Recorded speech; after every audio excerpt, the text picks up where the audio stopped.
I didn't know anybody in their 80s when I was growing up. No, they were all People were dead. popping off in their 50s, 60s. 40s. Well, it depends Yeah, on how they handle themselves. Yeah, You in know? the 30s last week. God. It bites you in the ass later on. Yeah. That's why you tell Well, my kids. brother, Oh, my no. brother Arthur's Right, so still I got caught alive. up just like He'll everyone be else. I just 90 got, like, in seems so April. tragic for her. We Fan- tell you, young kids. Yeah, I know, you're not surprised, but it's They still don't. like, They laugh at us. They jest. They think we're crazy. But actually, and the baby. trust me, boys. Keep away What's from gonna happen the to that? That's gonna hamburgers be going on for years. and the greasy foods. Lots of green vegetables. No. Bite you in the ass later on. All right, are we? We rolling? We're rolling. There's one quick thing I'm gonna try. It'll take 5 Okay. seconds. Sure. I want you to all. Okay, we're good. We're All good. right. We are going to start from the beginning, Uncle Chuck. Oh, R- okay. Way back All when. right, Mr. Bill. By Jingo Jangos, I'm awfully glad to see you. It's been a while, Uncle Bill. It Long has time. It has been. So take us back as far as you can go with Okay. all of the September family. 2nd, 1934, Bethany Deaconess Hospital, Brooklyn, Flatbush. My mother gave birth to a 9-pound baby boy. And I'd like to do an impression of my mother right now. Jesus Christ, darling! God, yeah! Oh, thank God. Anyway, I was then born into the world, and then taken home to Mashpeth, Long Island, in Brooklyn. And I remember my dad, when I was a very little boy, standing in the crib. He was an arranger, and he wrote music. And he would sit there, bent over the table, writing music and smoking cigarette after cigarette. And I was in my crib, coughing my lungs out. But anyway, that's what my dad did. And then later on, I used to go visit my father at the Roxy Theater. That's where he played. He was an arranger.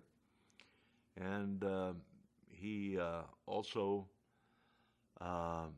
played trombone in the orchestra. He was not only a great musician, but he was a great arranger. He studied with Schillinger. And that's where I think the show business bug bit me, sitting in the pit of the Roxy, watching those comedians. Guys like Danny Thomas were just awesome, astounding. Now, a lot of people know him as Make Room for Daddy and all that, but he grew up in Chicago, and he was the best joke teller of any comedian I've ever seen. I mean, it was just amazing. And they had 7,000, about 6,700 seats in the Roxy, and there was 7,200, I think, at the music hall.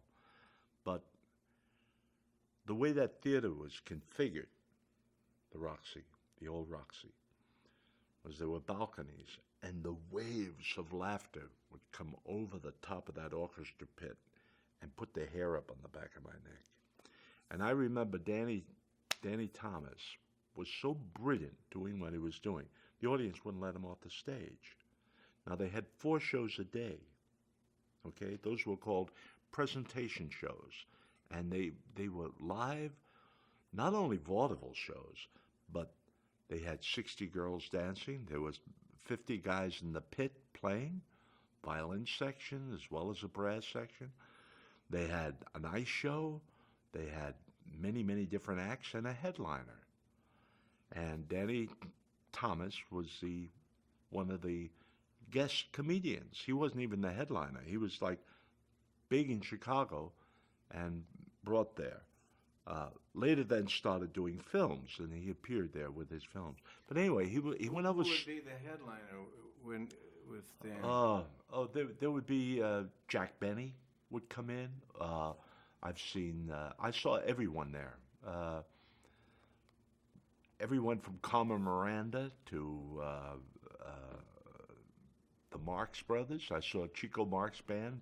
That's where I met Mel Torme, my buddy, later became my friend all through my life. So you would see these wonderful shows, but Danny Thomas would work, and when he walked off stage, the audience would stand up and applaud and wouldn't stop applauding until he came back. And he'd do a little reprise, and then he'd go off again, and they'd do it again and again and again. Well, there were 4 shows a day, as I said before. And what happened was that he would do an extra, like 10 minutes or 20 minutes, and then finally he'd beg off. Now, begging off is, please, ladies and gentlemen, these people have to go home, and there are 4 shows, and I've just been out here 20 minutes more than I was supposed to. Now we're in trouble because comes the 4th show, now they're doing it at 12 and 1 o'clock in the morning. Everybody's missing their train because those shows were backed up. And so they would kill the cartoon, or they would cancel a short subject or whatever was with the movie, or they'd, it was very, very incredible. I mean, it was absolutely incredible to watch Danny Thomas. And finally the manager would come out after every time he went off and just say, ladies and gentlemen, we cannot, Mr. Thomas went to his dressing room and so forth. And then they'd go on to the next act. It was amazing. He was amazing. Danny Kaye also, the Ritz Brothers. These were some of the acts that I saw work at the Roxy. So I always originally wanted to be an actor. I loved Charles Lawton. To me, Lawton had such an ability, just fabulous face. And, of course, his way of stopping in the middle of a sentence and carrying it. I mean, he just, to me, and Tommy Mitchell, oh boy. So I wanted to be a character actor, Well, all right. Oh, come on, Uncle Billy. Tommy Mitchell. I mean, he was a great character actor. So that's what I wanted to be until I started seeing these great comedians. And I said, wow, that's really the best. That's what I want to ultimately do. That's you took me to those days. Yeah. So right off Well, the I'll bat, go a little further yeah. on those days, okay? Please. The Roxy Theater, those presentation theaters, when you walked into those theaters, there was an odor, a smell, a fabulous aroma of a mixture of the theater, perfume, makeup, whatever it was that, and the air conditioning. So it had a definite aroma. And if I went backstage at the Music Hall, or the Paramount, or the Roxy, they all had that same thing. I guess it was the 60 line of girls with their perfume and whatever. It just, and the makeup. I don't know what it was, but they all had the same smell. It was just fabulous. And the electricity when you went backstage. In the green room, and just the energy of the place. It was like a magical place. And so I met Abbott Costello there, and I became very friendly with Lou. Lou is so sweet, man. And Lou, they would work to the orchestra, and they relied on getting the laughs from the orchestra. So I remember Lou coming to me, and he says, "Hey, Chuck, come on upstairs." He said, "We're going up the empty dressing rooms upstairs. I want to get some of those mirrors." And this movie was on, see? So we would go up in the elevator, and he brought a screwdriver with him, and we were unscrewing. Now, at the age of 12, I was 14, I was 6 foot, almost 3. So I was a big guy. And so I would be unscrewing the mirrors with him, and we hauled them down in the elevator, and then climbed through the back of the orchestra pit, and they had a big organ loft there, and with the little Lou and I with these mirrors, and he placed the mirrors in the front of the orchestra pit, so that the orchestra, the band, because they couldn't see him that way. So now the band could all look at Lou and Bud on stage. And so now he got big reactions from the band, and it was hysterical. What a sweet. And for a special gift, he took me across the street and bought me a soda. Guess where? Hanson's Drugstore, which was directly across the street. So I got introduced to Hanson's Drugstore. And so I would say to my father on the break, I'd say, let's go over to Hanson's. Then eventually I used to go through the bathroom at the Roxy to go into the theater and watch the movie. But how many times can you see, Lives of the Bengal Sullivan Lancers. brothers? We saw, geez, so I would go over I'd go out the stage door and then walk across to Hanson's, and all the comedians were there. So that became my haunt even later on, like when I was 17, 18. So what year would that be?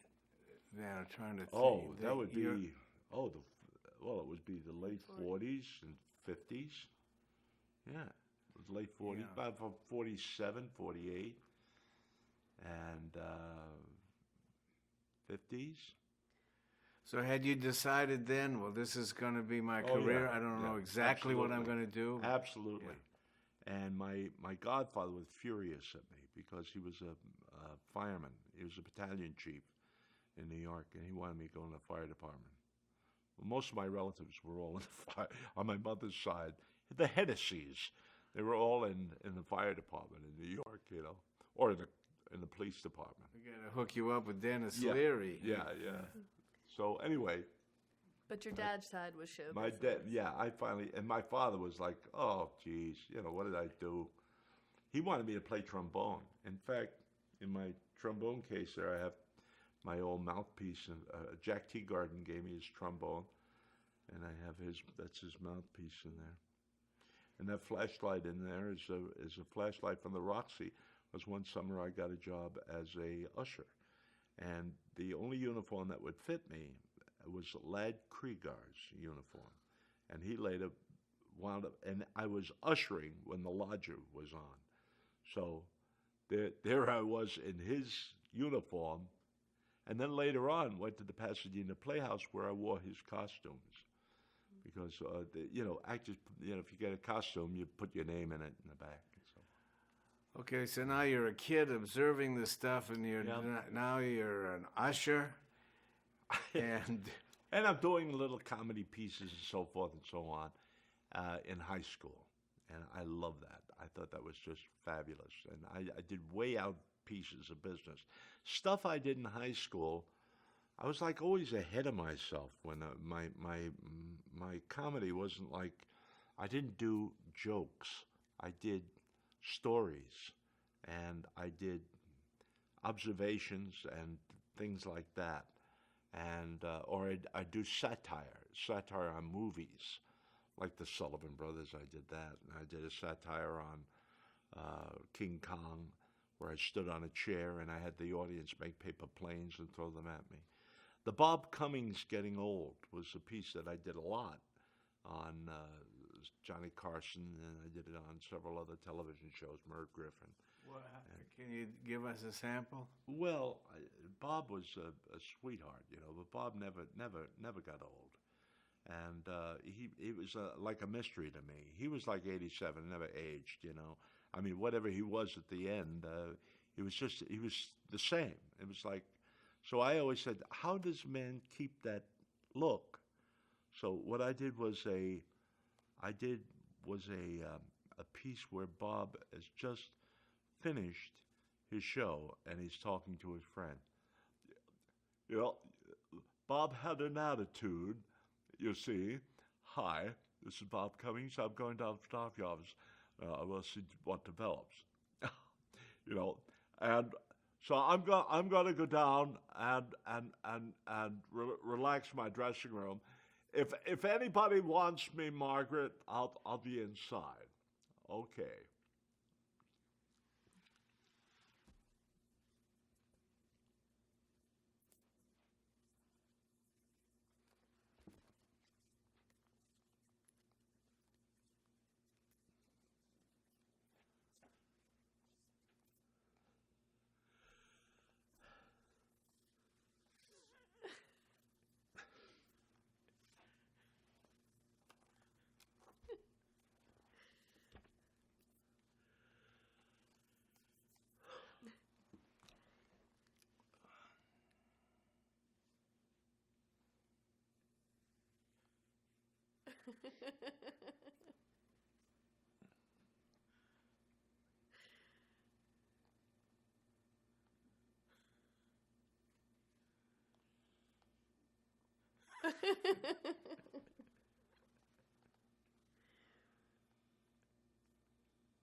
So I'm going in the dressing room and lie down.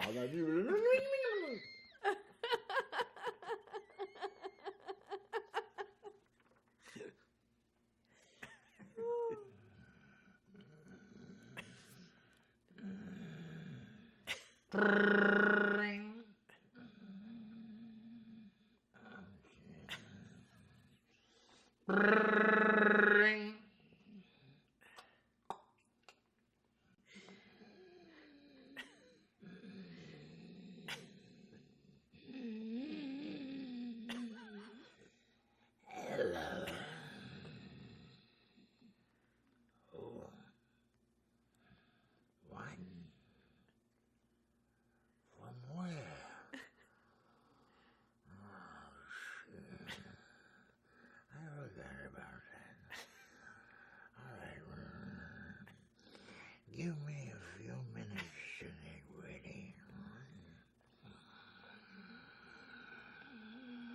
I'll be right out.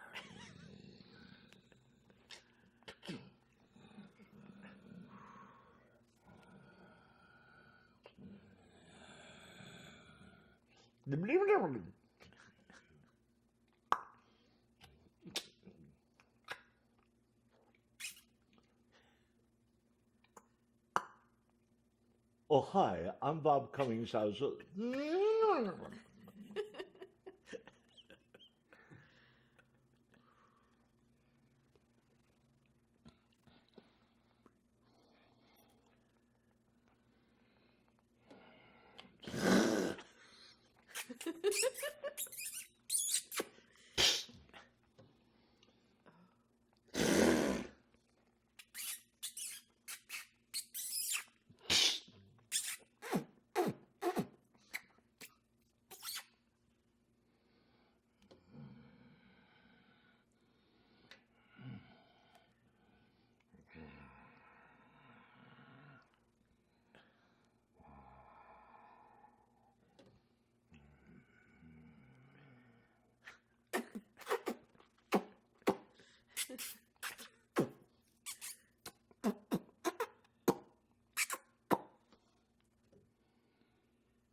Oh, hi, I'm Bob Cummings. I was born in Marseille, Ohio in 1920.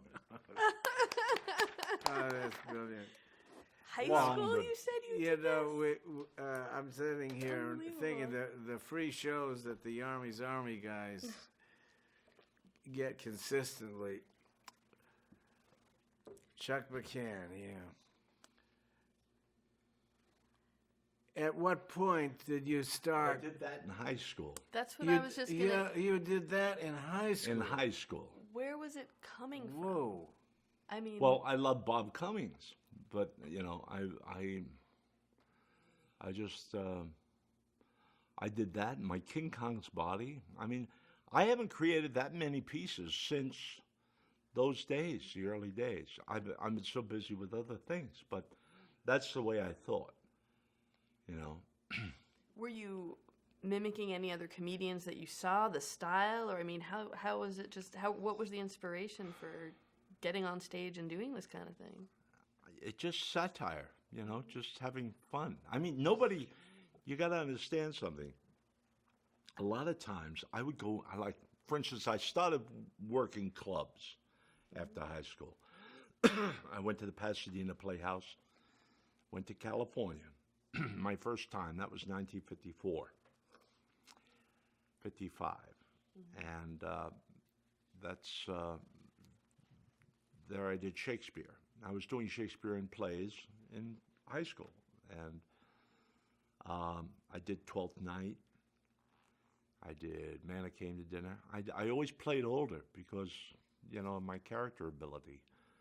And so in wanting to do comedy, I wanted to work clubs, and stand-up was not my forte. But I did these bits and pieces, and I used to go out with a guy named Hank Garrett, who was a wonderful comedian, stand-up comic, and has been at the Army many times. But we worked clubs. I mean, you wouldn't believe the clubs I worked in New York. I mean, I worked. And I remember leaving Hanson's and the guys and walking down the street to my agent's office in the rain and trying to get the weekend. You know, you just get the weekends. And I got clubs like the El Mambo Club in Franklin Square. You know, it was next to a rug dealer, and I kept thinking, and the guys ran the club. You know, so. And they loved my act. In fact, they held me over there because I did a record act at that time, and I was doing all kinds of wacky things with records. You know, other than just doing the standard stuff. I would put it on tape then, and of course tape recorders just came out, and I would do all these tape bits with sound effects and stuff. Dick Van Dyke did that also, and. So, and I did impressions, but I worked places like there was a place called the 802 Club in Brooklyn, and it was, they referred to it as the bucket of blood. I mean, it was like, one time I went in there, I said, where's my dressing room? And the guy took a nail and he went, bang, bang. Hang it here, you know. So that was nightclubs, you know, because I was working the dregs of the nightclub circuit, and there were literally hundreds of nightclubs in the Bronx, Manhattan, Queens, Brooklyn, all of them, and I worked my way up into some of the more elegant places later on, like the Elegante and Casa Seville in Franklin Square, and Danny. I mean, I would work with, follow a lot of people in, like Don Rickles was at Stevens Steakhouse and the Valley Stream Park Inn, and some of these, I mean, they're gone now, you know. There are only memories and those old enough to remember them. But these were the clubs and the proving grounds for a lot of comedians. It's too bad they don't have them today because comics have they go to the Funny Farm or they go to the Club Sillies in Cleveland, you know, but there aren't that many comedy clubs around either. I mean, not as many as there were nightclubs for comics to work out in. in that generation, in that period, an act consisted of a beginning, a middle, Yeah. and an end. Exactly. And we were commenting, or have you comment on the Mitzi Shore phenomenon, the Comedy Store, the Laugh Stop, all of these places where the comedians Yeah. get up, and what's your take on that? Do you think that Well, they do a lot of observation comedy. Hey, there are brilliant guys out there today. I mean, there are some very funny guys. But they know that the life for them is not going from club to club to club anymore. There aren't that many, and they can't make a living. So what they do is they work. A lot of them want to work the Hollywood clubs because they can be seen as Drew Carey, for instance, case in point. Betty and I went to see him at the improvisation at the improv, and he was marvelous. You know, he's from Cleveland, and I said to Betty, he could do a sitcom easy. You know, he had sitcom written all over him, and John Goodman and all of these guys came out of, not maybe Goodman, but certainly Carey, and there are so many that I worked with that came out of those clubs to do sitcoms, and that's what they want to do, and that's why Ellen is here. And yeah, I'm sorry. I did a fast forward where I shouldn't have, because I wanted to get you into back to New York City, and the transition into when television became part of your experience. Yeah. Okay. I did radio. I did radio when I was 6. I did my first radio show, and it was quite by accident. My dad was working as an arranger for a fellow by the name of Paul Smith, and they did a show called It's Maritime, and I was read along with I could read very early. And the director said, "Geez, Val, is that kid reading? Is he really reading?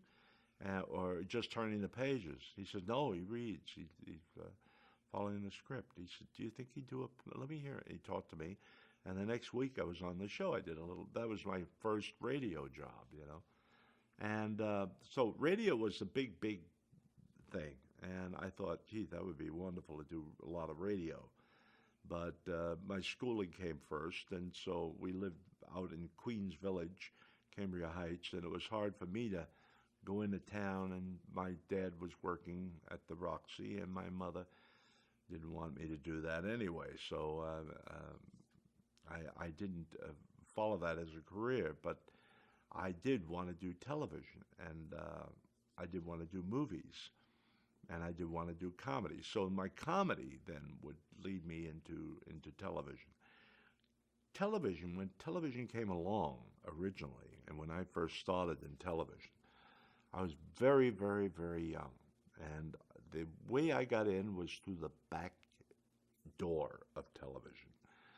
I say to any mother or father or anybody who wants to do comedy, if you want to train your kid to learn the overall 360 degrees of the theater, is get them puppets when they're very young, because puppets will take you through every form of theater: directing, writing, lighting, acting, everything. It takes you learn to puppeteer, and I think one of the most brilliant minds, Sherry Lewis, for instance, a wonderful, wonderful mind, and great concepts and stuff, and of course, Bert Tillstrom and guys like Jim Henson, without question, and Jim was a good friend. So I met a man through my father's friend, a friend of my father's named Jimmy Burrell, and he was very friendly with a puppet maker and puppeteer, sculptor, by the name of Paul Ashley. And Paul Ashley became my brother, father, mentor, and He was one of the most exquisite human beings God put on this earth, and a great sculptor. And he was Italian descent, and he could draw, sketch, and sculpt these magnificent heads, and make these incredible puppets. And I found that although I was doing these comedy things in nightclubs and stuff, I found there was a tremendous outlet for me with these puppets, because I had always played around with them when I was a kid. I made marionettes, but then puppets really fascinated me. And so when my friend's father found out, my father's friend found out that he was looking for an assistant, he then said, "Hey, I understand Chuck likes puppets." He said, "Yeah." He said, and he introduced me to Paul. And that was the beginning of my television career, because I started doing all kinds of shows with him. He was doing Rudy Kazudi on NBC, and that was that was up on 8G. We did that show. At 30 Right Rock. next to 8H, yeah. Right. And I would help him out with the puppets at first. And then I traveled way out to Nutley, New Jersey, where he lived. And we would work on the puppets in the basement and stuff. And then I helped him out that way. And I did all the voices for his puppets when we did malls. We did different shows around, like little... this made me some money. What was the format of Rudy Kazudi?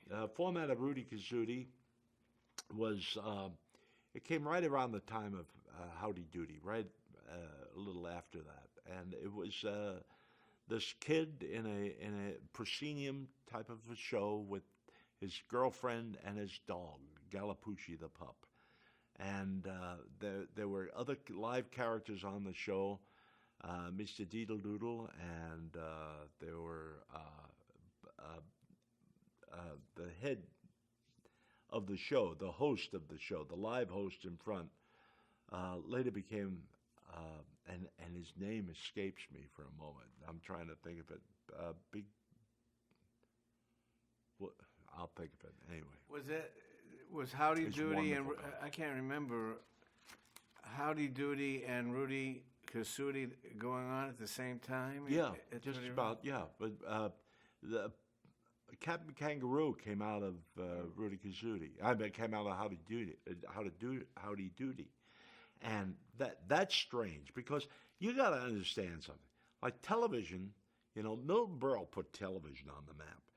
Nobody else wanted to do television from radio or theater. I mean, it was like television. It was like going into the Congo or something. You were like, gee, you're on television. It was like, stay away from me. It was really crazy. It was a crazy time in television, because I'll never forget the first time I walked into a studio. I put my hands down on they had these enormous lights, and they were very hot. The cameras were enormous. And I said, do you smell something burning? I said to the cameraman, and he said, yeah, it's probably a hair. Because the lights, the scoops were right above me, and it was just an incredible place to work. It was very uncomfortable working on those studio floors. It was very hot. And they didn't have the air conditioning in those days and stuff, But it was a live show. Everything was live. It was a combination of Broadway, because you were on stage live doing your show. Whatever you were committed to do, you had to do. I mean, it was the red light was on, and you had to go. I mean, there was no wait a minute, stop the tape, and tape the. You were there, and then it was a part of radio. It was part Broadway show. It was part movies, because it dealt with pictures. So it was exciting to me, because I loved all those mediums, and this was a combination of everything. So I the first shows I did were on Dumont, and those were done at the Wanamaker Theater downtown. And then I moved with Paul doing puppetry, and then wound up with Paul doing. I went off and did the Peter and Hayes show on ABC. And while I was there, I did that show for a year as puppets behind Peter because he didn't want to do commercials. So I would lead in and out of these commercials with the puppets. But the guys on the show, he had the old Arthur Godfrey crew on that show. So I was working with Peter and Mary, two of the sweetest people. Roland Winters, who was like their Ed McMahon, and John W. Bubbles, Frank Fontaine. These were the people on the show, and a host of stars, a host of guest stars, from Ethel Merman on. And the show went on what they called Operation Daybreak on ABC, and we were on in the morning. Now, the reason I got that show is because Paul and I were doing the Today Show in the morning. We did the Today Show as puppets because in the early days of television, they didn't have the networks picking up the feed. You had that little break in between the West Coast, the Central Coast, and the East Coast.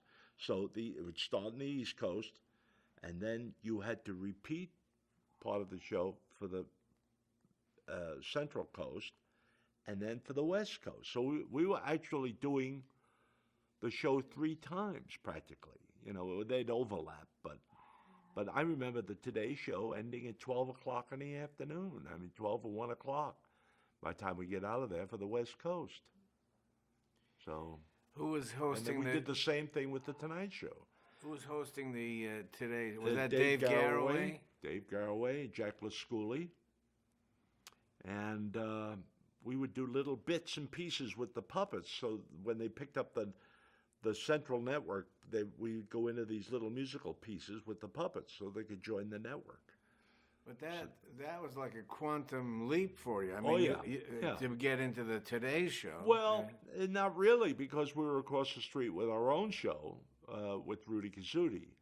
But that was a quantum leap for me, working there. And then because of that, we were asked to do another show in the morning over at NBC where Paul and Mary Ritz had. This is later on, a few years later. And then we did the Tonight Show, which was done at the RCA Exhibition Hall, which was across the street from the RCA building. And that's the building they now do the Today Show, only they're up the street further, near the rink. But before that, it was down by next to the garage. And they had the big window, and people could look in and watch the show. And then you could walk in and walk on the set and see yourself on television. If you were from out of town, you could do that after our show went off the air. This is 30 Rockefeller Plaza. Yeah. And so puppets were where I started doing it, and then eventually Peter and Hayes show, and then ultimately we started working back to Dumont again and Sandy Becker. We did Sandy Becker's show, and it was on the Sandy Becker show that he said, "You know, Chuck," he said, "you're very funny." He said, "Why don't you host my show next week? Work my show next week." So I said, well, I'd be honored to, Mr. Becker, you know. So he says, good. He said, well, you start, and he had 2 suitcases with him. I said, where you go? He said, well, it's a done deal. You show up Monday. I talked to Paul. He'll be here. But I thought he meant take care of the animals that he had on. He had a squirrel, and he had a raven, and so he said, no, you do my show. I said, oh, you mean host your show? You do what you do? He said, yeah. He said, you can do it. I said, yeah, I'd love to do it. You know, it'd be fun. I said, when do I start? And he picked up these suitcases. I swear to God. He went to walk to the elevator. He says, come to walk to the elevator. He says, you start Monday. I said, it's Friday. He said, well, you got all weekend to prepare. And he got into the elevator. And I said, when are you coming back? He said, in 2 weeks. And the elevator went bang like this and down the way he went. And there I was. And he went down. He told the director. And the director came to me. He says, Sandy just told me he went to South America. I said, yeah. He said, and you ought to do the show with Paul. I said, yeah. His name was Arnie Knox. I'll never forget this. So he said, well, you better get home and start preparing. I said, okay. I said, how long does this show run? He said, an hour and 45 minutes. So I said, that's a snap. So I went home. I started to write, and I'll never forget it. Dick Gaudier was my roommate at that time. And we were all living in a place called the Philadelphian Embassy on 49th Street. It was a Philadelphian Embassy because everybody from Philly came there and was there. A movie actor by the name of, who later went into West Side Story, Mickey Callan, was my buddy. Mickey was one of our gang, you know. We were all there. They were all from Philly. And so Dick sat down, we started writing, and I started doing bits and things.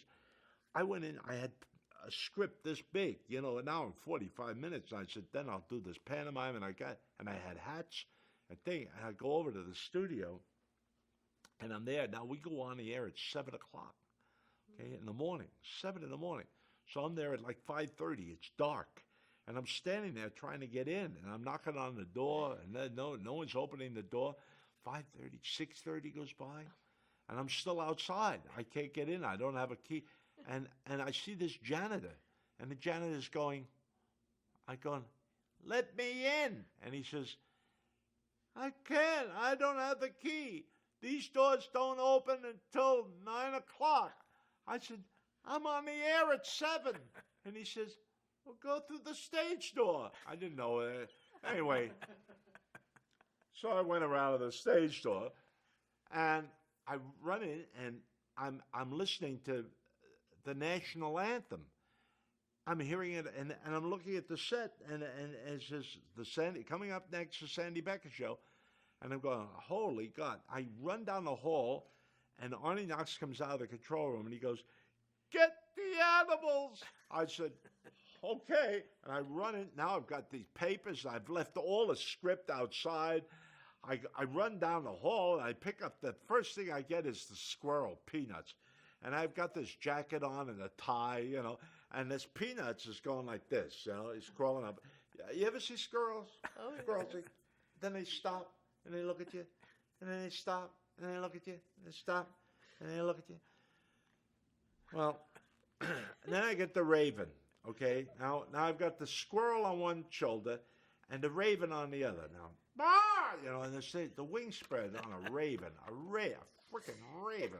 This is not crow. This is a raven, man. You know, like Alexander Poe, you know, gee, you know, the raven speaks, man. And when they speak, and they love to peck at you, you know. Then he had two little parakeets. Now, you've seen parakeets. They're budgies. I mean parakeets.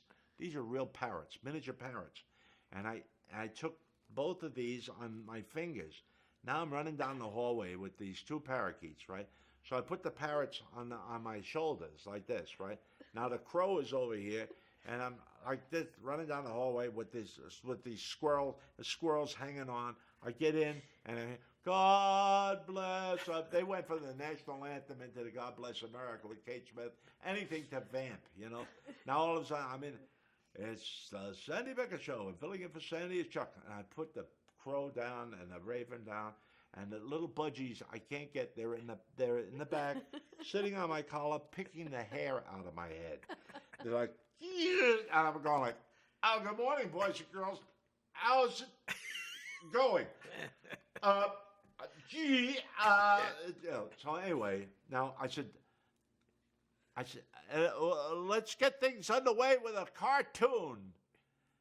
And I burned the cartoon. In other words, I start the cartoon. They roll the cartoon.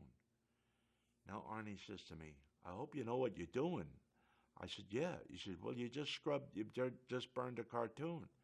He said, we've only got 4 in the whole hour and 45 minutes. And they're only like 5 minutes, 6 minutes, or whatever. And I'm going, oh, geez. So now we come back out of the cartoon, and I'm going, hi, boys and girls. First commercial is Seal Test Buttermilk on the Rocks.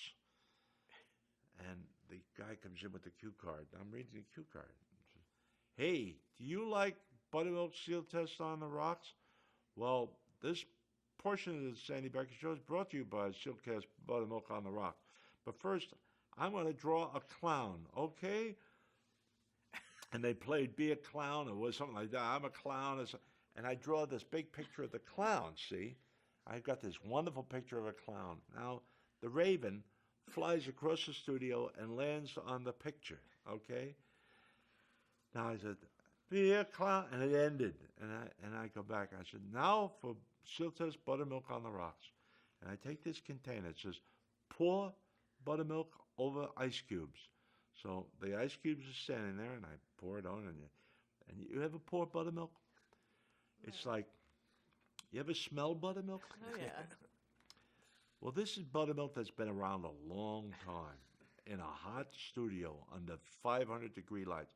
Now I want to tell you, the plops that this thing made, it's like, and plop. Oh, boy, kids. And I turn around as I'm drinking this crap, and I look up, and the raven has just taken a dump on my clown. And this green mayonnaise is sliding down the face of my clown. And by the time I get it down, and I'm going, oh boy, kids. Seal Test Buttermilk on the Rocks. And Arnie sees my face is turning like a dark gray. And he goes, better roll another cartoon.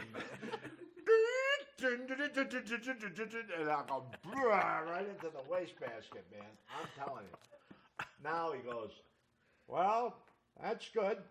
We're 10 minutes into the show. You burned 2 cartoons.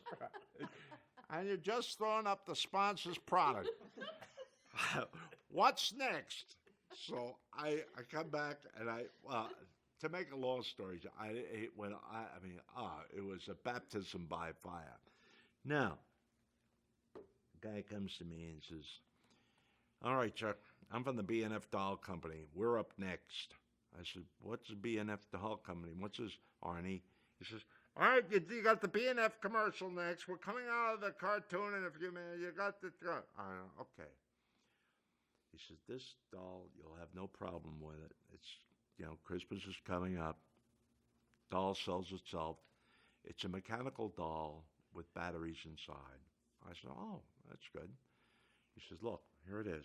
It's Mary, the praying doll. What does Mary do? Prays. I said, that's exactly what I'm doing right now. So he says, how's it pray? He says, watch. He says, show them how the batteries go into and it turns the doll around. I swear, the rear end opens up, and there's 2 AAA or AA batteries, one in here and one in here, in each cheek of this doll. And he goes, I said, how unique. And he closes it up, and there's a big plastic button in the back under the clothes. And he says, you just press this button in and listen. And he turns it around, and the doll goes, my name is Mary. Now I lay me down to sleep. I pray the Lord my soul to keep. If I should die before I break, I learned the soul to take. I said, see, it sells itself. So I said, okay. I said, that's easy. Out of the cartoon, and here we go. Hi, boys and girls. B&F Doll Company next.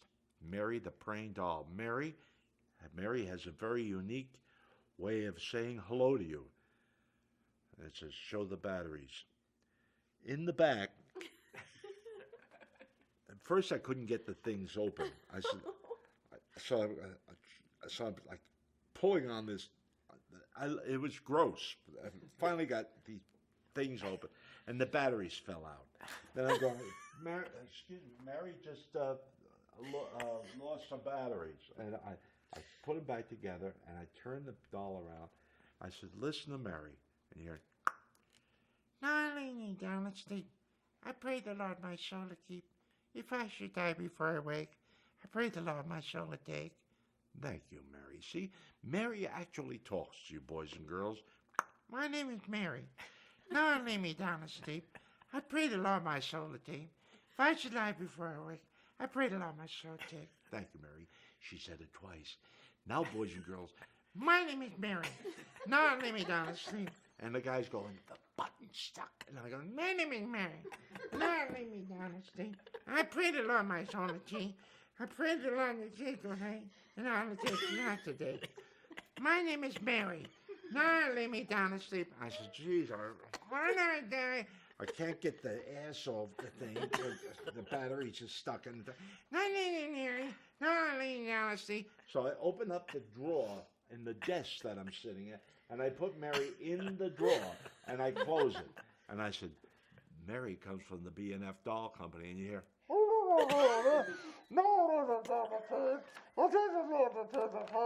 and it's rattling in there.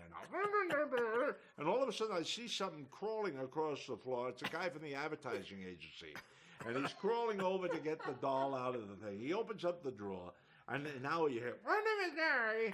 Now lay me down and sleep. he crawls out. I see him going like this, and I'm just staring at him.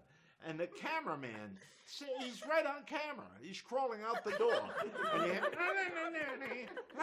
and this guy is like one of the many useful things he learned at Iwo Jima, I guess, because he's crawling, doing one of these maneuvers, and finally he gets to the thing, and before I know it, I hear outside, My name is Mary.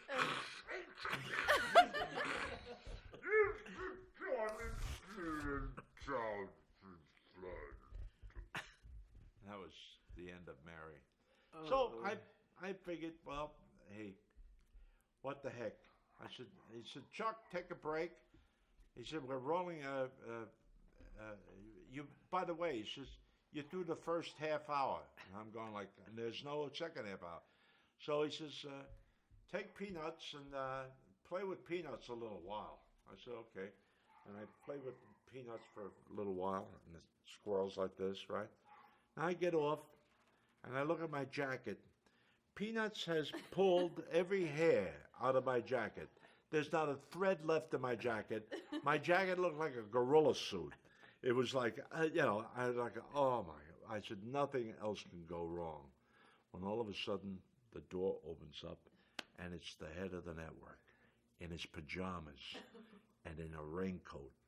It's Ted Cott, and he walks in, and he's glaring at me, and he says, who are you? I said, I'm Chuck McCann. He says, where's Sandy Becker? I said, he's not here. I said, excuse me, who are you?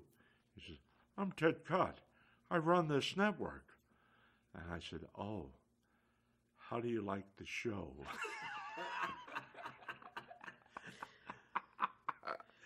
He says, you're walking on eggshells, boy. You're walking on eggshells. And he walks out. That was a baptism by fire. My first kid show. And it went on. I won't go bore you with the rest of it. Please, But that hour and 45 minutes went by like 10 days. 10 days. I mean, live, So how did you continue on? How many shows? Yeah. Well, it was from there, and I was about 19, I guess, 19 or 20, and I met Dick Van Dyke. And Dick and I, through Jerry Van Dyke, I became very good friends with Dick, and we did Laurel and Hardy on the Gary Moore Show. And we did a wonderful sketch where we did Laurel and Hardy, and then we did the same sketch as Gleason and Carney. And I have that somewhere. around. So it's an amazing piece. Can you talk a bit about when the fascination with Laurel and Hardy and Abbott Costello and all these? I mean, you were watching them as a kid. My father's favorite comedians were Laurel and Hardy, and when they were with big bands, my father started with Paul Whiteman. He started very early as a young man. He then whenever the bus would travel and they'd see Laurel and Hardy on a marquee, there were so many members of that band that loved Laurel and Hardy. They'd say, "Stop the bus!" And they'd get off and they'd go into the theater and watch Laurel and Hardy. So he was a big Laurel and Hardy fan. And we had the first Pathé camera, which was a 9mm camera with the sprockets in the middle. And I ran Laurel and Hardy as a kid. That's when I fell in love with them. Now, on what show? And little did I know I'd get to meet them. When did Chuck McCann get his show, the kids show in New York City, where you were running Laurel and Hardy? Yeah. Okay. Well, that all happened. Can we take a break for 1 second? Absolutely. Do you mind? No. Because Oh God. how long have we done so far? It's been about 56 minutes. Oh boy, I've got just getting diarrhea warmed of the up. mouth. No, it's so it's- wonderful. That is Well, the I was- funniest thing I've Yeah, ever what heard. happened? Did you was lose? Up over it and it just Oh, slipped right now. okay. So you got everything though, right? Yeah. Oh yeah. Oh God, yeah. Yeah, okay. That's a great story. I mean, people say, where does humor come Yeah, from? I yeah. mean, you just did like 20 minutes on probably one of the funniest stories I've ever heard. and Oh, it's like, that's awfully sweet. no, but I What mean a that it's scene. truth. It Huh? just happened. Have you done that scene? That oh God, that's got to be done. I mean, that's one of the most brilliant scenes I've ever seen, juxtaposing tragedy and humor. I mean, here's What? with that. The guy walking out, going to South America, saying, "You're Oh, gonna do the yeah. show." Nobody. Oh, I've told it Yeah. before, but I mean, it's just gospel truth. I mean, No, but you know. have to when you write the movie based on your Well, life yeah, story. sure. Oh yeah, My life story.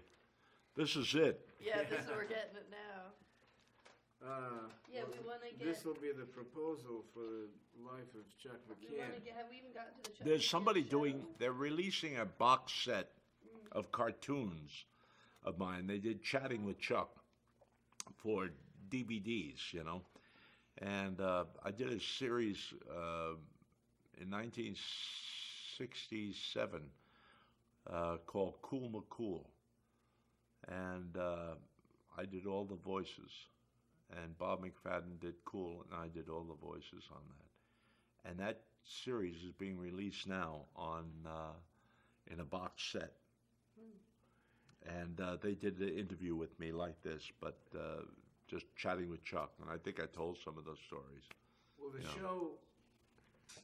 I was telling Jenny that you really were responsible for the new awareness of Laurel and Hardy with your show. And what was the name of that show? It was called Laurel and Hardy and Chuck.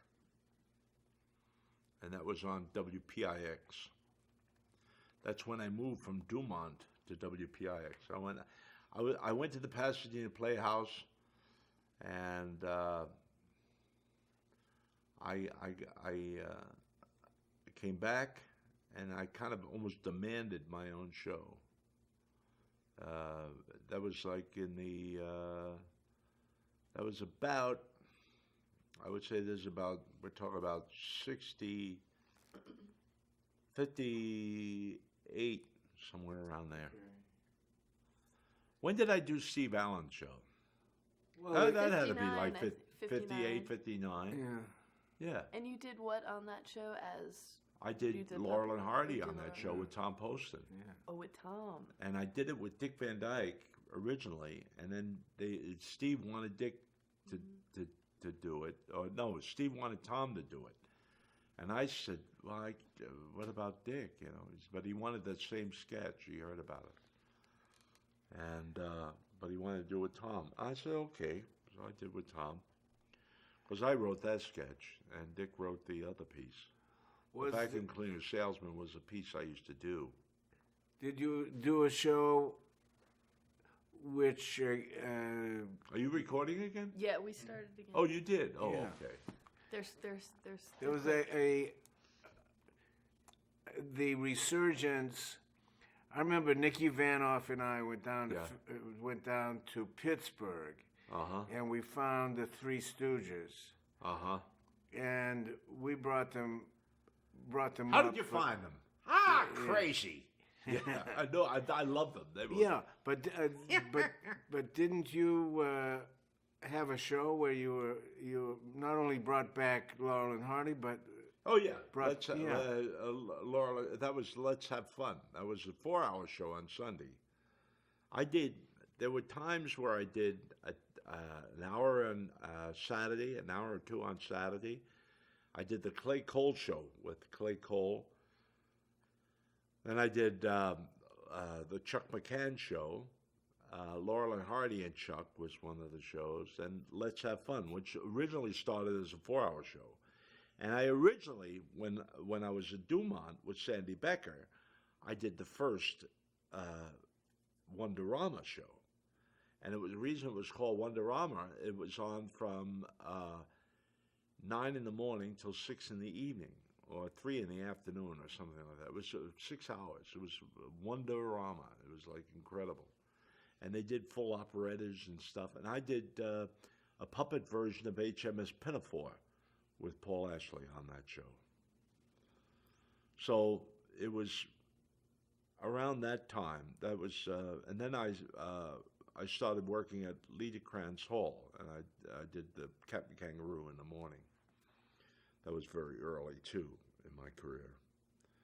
And I used to go into a little restaurant that was down. I lived at 201 East 60th Street. And there was a little restaurant down below, and I used to go in there at 4 in the morning and get my breakfast to go over to Liederkranz to do Captain Kangaroo. And there was an actor that was sitting there all the time. And we became friends, just sitting there sharing breakfast. And every morning he was like a little high in his cups, but he just got finished working down in the village, working as an actor. And we started talking and stuff, and he said, you got to come down and see my show someday. I said, oh, I'd love to. He said, what are you doing? I said, I do a kid show over here. It's called the Captain Kangaroo Show, but I didn't. He said, oh, that's great. So I went down to see his show. It was called Iceman Cometh. It was chasing robots. And we became buddies, and he was absolutely incredible. I sat there with my mouth hanging open. I said, oh, to be able to do that, it's another taste of, another bite by the show business bug to do stuff like that. It's just incredible. Was Gene Wood writing Captain Kangaroo? Gene Wood was writing Captain Kangaroo, and it was the sweetest man. I'm telling you, we had more laughs. And I got canned off that show after about 6 months. All due respect, and Bob was terrific, but Bob Keeshan. yeah.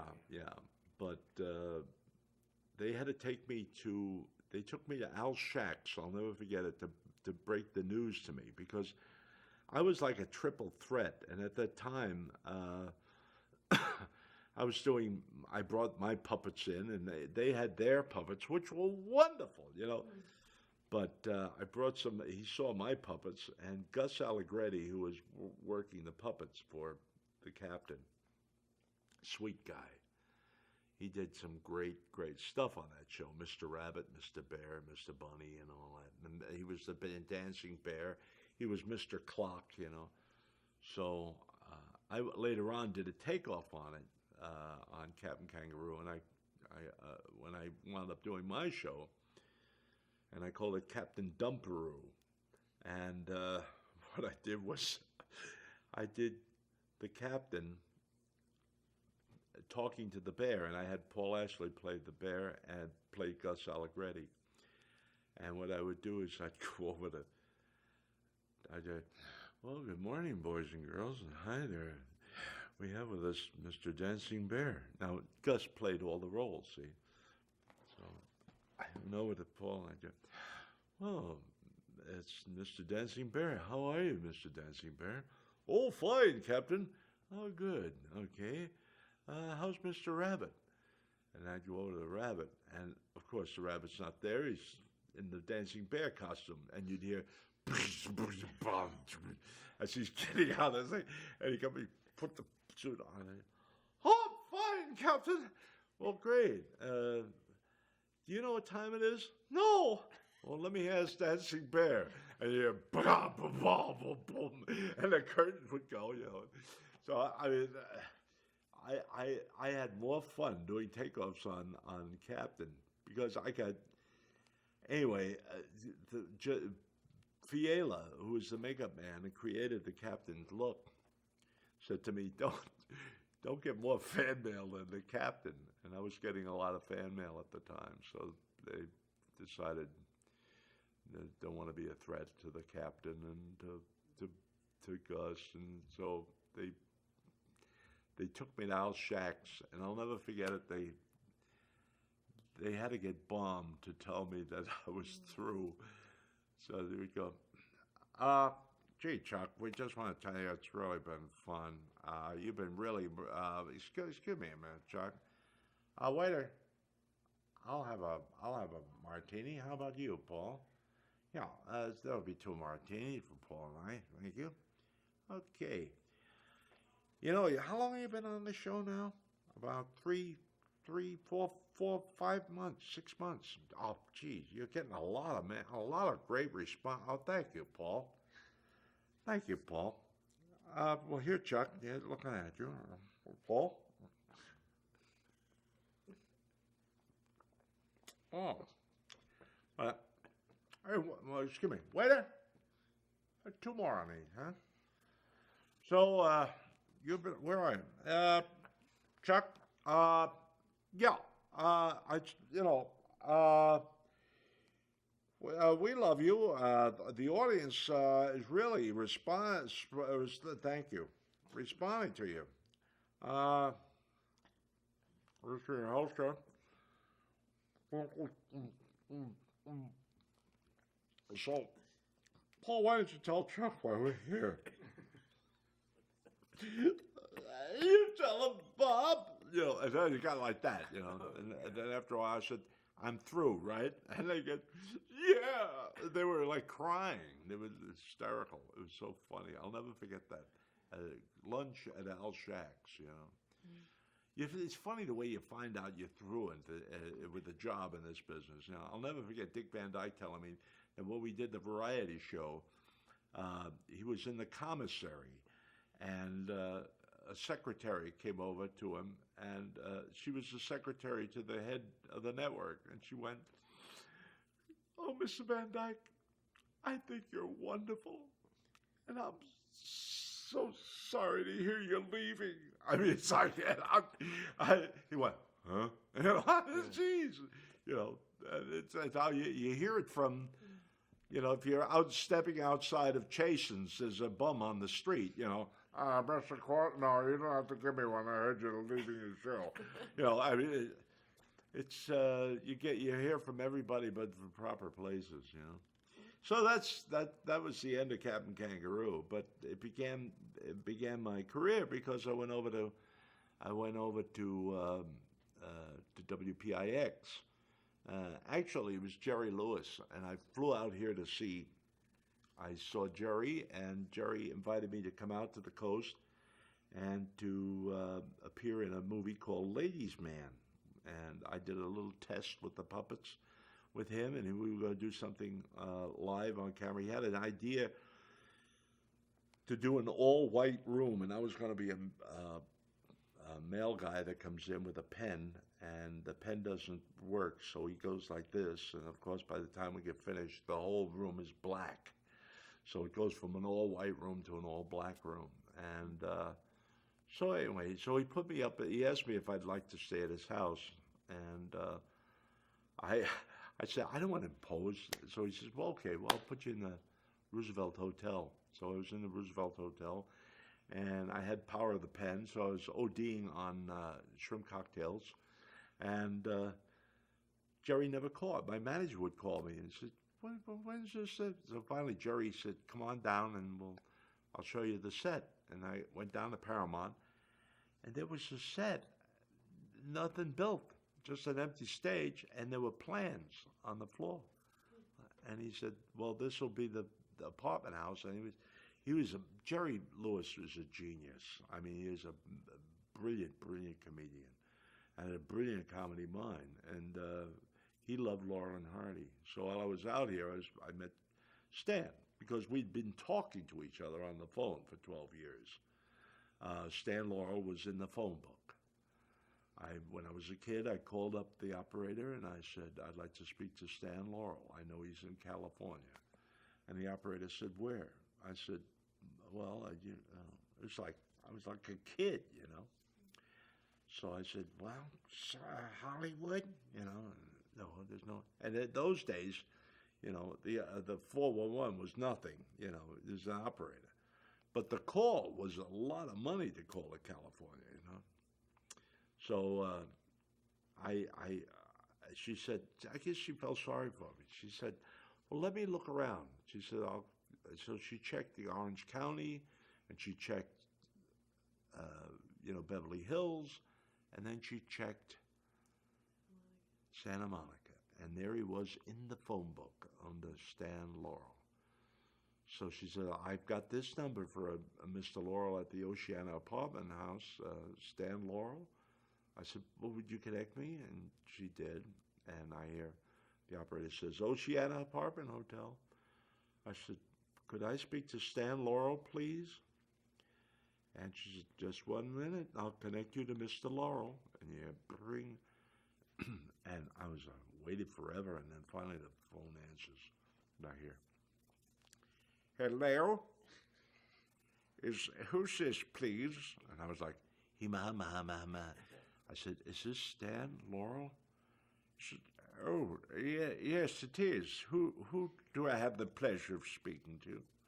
I said, "My name is Chuck McCann. I'm calling from New York City." Oh, well, how old are you, lad?" I said, "I'm 12 years old. Does your parents know you're calling all this way?" I said, "Well, I know, but I'll tell them." He said, "Well, I think you better." He said, "Anyway, we'll make it short and brief. What would you like to know?" And then we sat down and we talked. And then I talked to my parents about it. We worked it out, so I would call him every day, you know. So it was like we became like father and son. And so when I finally got to see him, you know, it was like wonderful. It was just, he grabbed me outside the hall and he said, "Come here, lad." He said, "Let me tell you about." He was all in black, like this.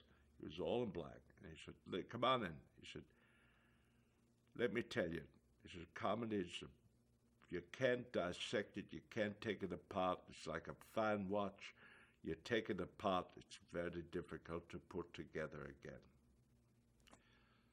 So we would sit there on the veranda of his apartment overlooking the Pacific Ocean until the sun came down. And Ida would come home, his wife, and she'd say, "My God, you guys, turn some lights on." It was pitch black, and we was just sitting there talking and talking. We'd see the sunset and, you know, just enjoying the fresh air out on the veranda. He was brilliant, absolutely brilliant. I asked him every question I ever could possibly want to know about Laurel and Hardy and the team, and he got into Fatty Arbuckle with me. He said, "You know, there's no real story here. My story is with Arbuckle." He said, "There's a story." He said, "The man was crucified in our time." So we got into that, and ironically, I was supposed to do the Arbuckle thing about 12 times in my career, and every time it fell apart. But now I'm helping a director by the name of Kevin Connor put together a television, a theatrical movie based on that incident and the trial. It's fascinating. Could you share with us anything else you asked Stan Laurel about comedy? Oh yeah. Well, one thing that he said to me, because when I came back, we started to form the group called the Sons of the Desert, because I wound up going back, my manager calls me up on the phone, and he said, and I'm with Jerry Lewis, and he said, "What are you doing?" I said, "When's the set being built?" I said, "Well, I'm here at the hotel." He said the set would be built in September. I said, "September?" He said, "It's July." He said, "Get your ass back on a plane." He said, "I got a couple of auditions for you. They're looking for a kid show over at WPIX." So I came home and called Jerry on the phone and wound up getting that show. And it was amazing because they ran Laurel and Hardy as rainout for the ball games, and they never thought they'd put Laurel and Hardy on during a children's. They thought they were like maybe too adult. And they were easy to run for the rainout for the Yankee games because the Yankee games, if it started to rain, Laurel and Hardy, you could start anywhere during the movie, and you could join them while they're in progress because they were funny with their little individual pieces of business, So it didn't matter. The story plots were very thin anyway. So I said, "Well, let's do Laurel and Hardy." I said, there's over 300 Laurel and Hardys from silent to sound. I said, "Well, we don't run in sound." I said, "I'll run silent and I'll do the voiceovers, But they didn't have any of the silence. And I later on wound up putting a soundtrack to Double Whoopee. But I started running the Laurel and Hardy shows. And it was called Laurel and Hardy and Chuck. And it took off so big. It was like, wow. It was like, with it. And I never talked down to the kids. I never, ever. And I treated them, that show was like, I took them inside. And I told them about Stan and how he created these bits. And it was just phenomenal. I'd speak to him every day. And if there were questions, he would answer them for them through letters and shows, So it became a great joy. And that show became so successful, they wanted me to do another show. So I wound up doing Let's Have Fun, which was the 4-hour show. And then from the 4-hour show, I went to the Saturday show. And they gave me it was just ridiculous. I was on the air like 7 days a week. And I became part of everybody's furniture in New York. I couldn't walk down the street or go anywhere without people spotting me. And it was like, to me, it was just like we're sitting here now. Now, if that thing was plugged into the internet right now, people would be, you never know who's watching or how many people were watching. And I never realized that people were watching like Bobby Kennedy, Senator Kennedy, all of the Kennedy kids, John and Caroline and all these people watched that show, and it was Sammy Davis and Frank Sinatra loved the show when they came into town. They would watch it. So I had a lot of fans, and till this day, I walked over to Billy Crystal, and I went to see Departed last week, a couple of weeks ago. Jack Nicholson had a screening, and Billy put me in his book. And I just walked over to him. I tapped him on the shoulder. I said, "Billy," I said, "thank you for putting me in your book." And his wife, they'd been married for so long, and they grew up as kids together. She said, "Billy, turn around, look who it is. You're not going to believe this." And he turned around and he says, "Chuck McCann." And I said, I was shocked. But I knew that he watched the show a little bit, but I didn't know he was like a big fan. And she said, "You have no idea." She said, he said, "He saw you in a park one time on a bicycle." He was on a bike, and he wanted to, I told him to stop and go over and say hello, and he was too afraid. He didn't want to. And I said, "Oh my God, Billy." I said, "I'm such a big fan of yours. I mean, God almighty." And she said, "Oh, I got a picture of Billy dressed up as Orphan Annie," which was one of my characters, in his yearbook. So I said, oh, I mean, God, that, and it's people like that, never surprise you, because my kid show wasn't a kid show. It was I did a comedy show. I never talked down to the kids. I always, not like Kangaroo was talking to the kids. He'd try and keep the kids mesmerized while Mom was off doing something else. They'd plunk them in front of the set and they'd nod off. Because he talked very well. Let's go over here, shall we? Okay, and mine, it would lull you to sleep. I did wacky characters and a lot of different effects. I did a lot of craziness on the show. And I created a lot of things that were unique to television, like Backwoods Videotape. I was on I've Got a Secret as the inventor of that. And I gave that subsequently to Steve Allen, which he used quite a bit on his show out here, not on the Sunday show, but out here. And Steve was one of the first people to give me a break. Steve Allen was the best, absolutely a gem. And I thank him for really helping me tremendously in the beginning. And I was such a huge fan of his.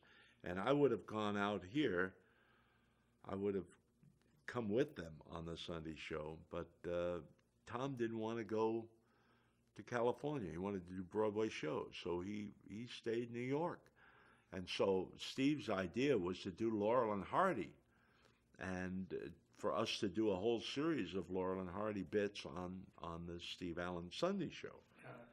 And it never happened. I was what they called in Look magazine. There was an article that said they called the fullbacks, and they related to the gang, the Steve Allen gang, as a football team. And he said, and I was like an understudy, I was like, because I did the show quite a few times, Billy, I guess, but I came in at the end, but I'll tell you what I did do for Steve. Bill Harbeck came over to me one day. He says, Al Kelly died, and we don't have a guy to do double talk for this sketch. So I said, I know one of the best. I said, he's over doing Howdy Doody, because I knew him from NBC. I said, Bill Dana. Dayton Allen. Bill Dana. Yeah. Thank you, Bill. Anyway, Dayton Allen. And I said, he's very funny. I said, he does great double talk. And he came over, and he was terrific, I remember that so clearly because... Because Al Kelly, who was Kelly got sick. His brother died in Florida, and he had to go right away because they were burying him the next day. It was he was Orthodox Jew, and they were burying him. I'm learning that. He couldn't go, so he had to go. It's his brother, so he went to Florida, and that put him right into Sunday. So he couldn't do the show. He'd never get back in time. It's a fascinating thing. Al Kelly had a specific double talk, which was sort of clumsy when you suggested Dayton, and I'm just learning that. But I remember when Dayton came in, he gave it a total different flavor. It was his type of growl, and he invented why not. You'd ask him a question. The little catchphrases that caught on, Absolutely caught on. Yeah. And people picked up on catchphrases and loved them, and they became like part of the genre. I had one was "Hi Guy" when I did that commercial to the medicine cabinet, and "Hi Guy," that came out of Hamilton Camp. I used to look at Hamilton Camp, and he was so smart. I go, "Hey Guy." And so when I opened up that medicine cabinet, I saw Bill Fiore there. I said, "Hi, Guy," because it reminded me of Hamilton a little bit. And it's funny, that first commercial I did was directed by Joe Bologna. Isn't that remarkable? Yeah. Because I was with Renee Taylor and Joe Bologna, wonderful, wonderful actors, comedian, and character actor. And Joe Bologna. It is amazing. I think that one of the things that could be taught to students of comedy or show business in general is that it's such a small community. Oh yeah. Don't Very screw. small. Oh, if no. you screw somebody, No, everybody's and gonna it's know 6 about it. degrees of separation, man. You never know. You know, I tell kids today when I see them, they're in film school, and I say, you never know who the kid is next to you. He'll be the guy that maybe will give you the job that'll launch you, you know, later on. And it's true. You shouldn't go in with that feeling, but be careful. It's always nice to be nice, you know. Along those lines, Don't burn bridges. the escalator goes both ways. That's right. Right. Exactly. Did you ever talk to Stan Laurel about what he thought of your Laurel? I mean, of your. Well, yeah, he had a kinescope of Tom and I doing it, and I think of Dick and I doing it. He liked it, but he would say to me, and Hal Roach said this to me too. He said, you know, try and find yourself. You know, try and find yourself. And and when I thought about it, you know, I think of the years, I just had adoration for them. The only reason that I wound up doing them later on was because, like I did Gleason, I always imitated the people I loved, you know. Don't sting me, Alice, you know. I used to follow Gleason down to the Adelphi Theater, you know, and I saw them when they first started, when Jackie Gleason first stood up. You know, all of those kinescopes are gone. You know why they're gone? Because when Dumont, the early days of TV, when Dumont sold the station to WNEW, all of those and they were a kinescope network before the days of tape. So most of the records were in their kinescope library, which was extensive. The lawyers got together and they said, you know, if we buy this company, we're responsible for those rights and those kinescopes. And the lawyers said, yeah, but we are too, in a way. So we don't want them. We don't want to assume that liability. We don't want that right. And we don't want them anymore. So they said, well, if they ever get out and start running them, we can be sued, right? So they put them on a barge. And they brought them out to Sandy Hook, and they threw them over the side as garbage. And with it went all the early history of our television. The Jackie Gleason early days, all of those Adelphi shows, the Cavalcade of Stars, the Cavalcade of Bands, the Cavalcade of Comedy, all of them gone. Finito. And a tragedy. I mean, it's a tragedy because you don't have them today. Look at the early days to see how we started. It extended through the Steve Allen shows. They were all gone. See, what happened later on was the helical scan on the Ampex 1000. When that first Ampex came into the studio, videotape, and they recorded something. I'll say they wanted to play it out here in California. You sent the tape out here. You'd also have to send along the heads, because the early machines, the heads had to go with the tape, because those tapes only would function with those in sync with those heads. And a lot of people don't know this. So a lot of tape was worthless if you present it. So and also a roll of tape in those days. Now you got to think those days, $300 for 90 minutes. Okay, $300 for 90 minutes. It's a 2-inch quad, and that's why. And the tie-up a machine, you would edit before Editech came in. You would edit with a block and a razor blade, fresh razor blade every show. And if you cut on the bias, I know this isn't comedy, but this is the material. Yeah, absolutely. See, I believe that comedians should know the tools of their trade. When I grew up, I had to survive, and in order to enable me to survive in television, because a lot of the people didn't know what the hell they were doing anyway, I learned it all. I learned chroma key. I learned all of that. I was one of the first ones to do any kind of chroma keying or any kind of backwards video. I said, what happens if we take the tape and reverse them? I said, the heads are the same. I mean, all it's going to be reversed. I said, what would the image go backwards? So Bert Pretorius, I'll never forget, said to me, yeah, let's try. And we did.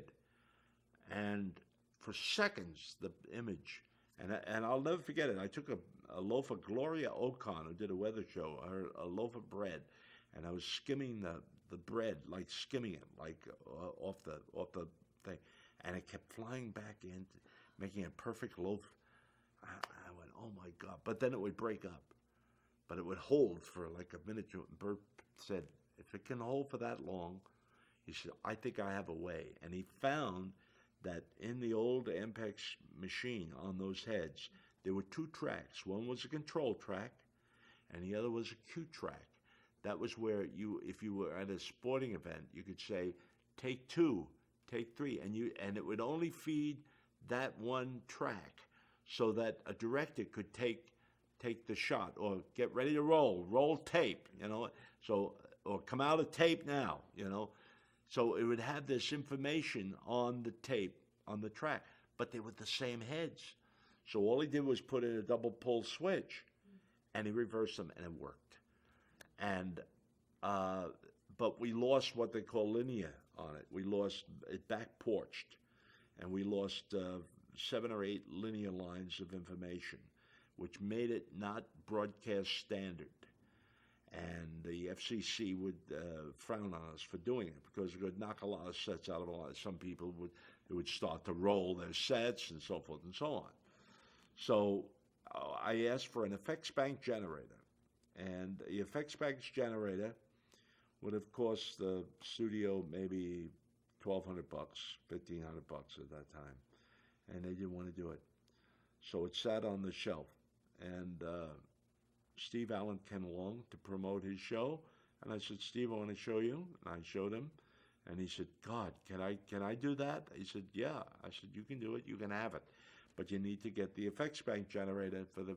So he did it, and he did a segment on his show out here called Backwards Tape, and he did it with Cliff Arquette.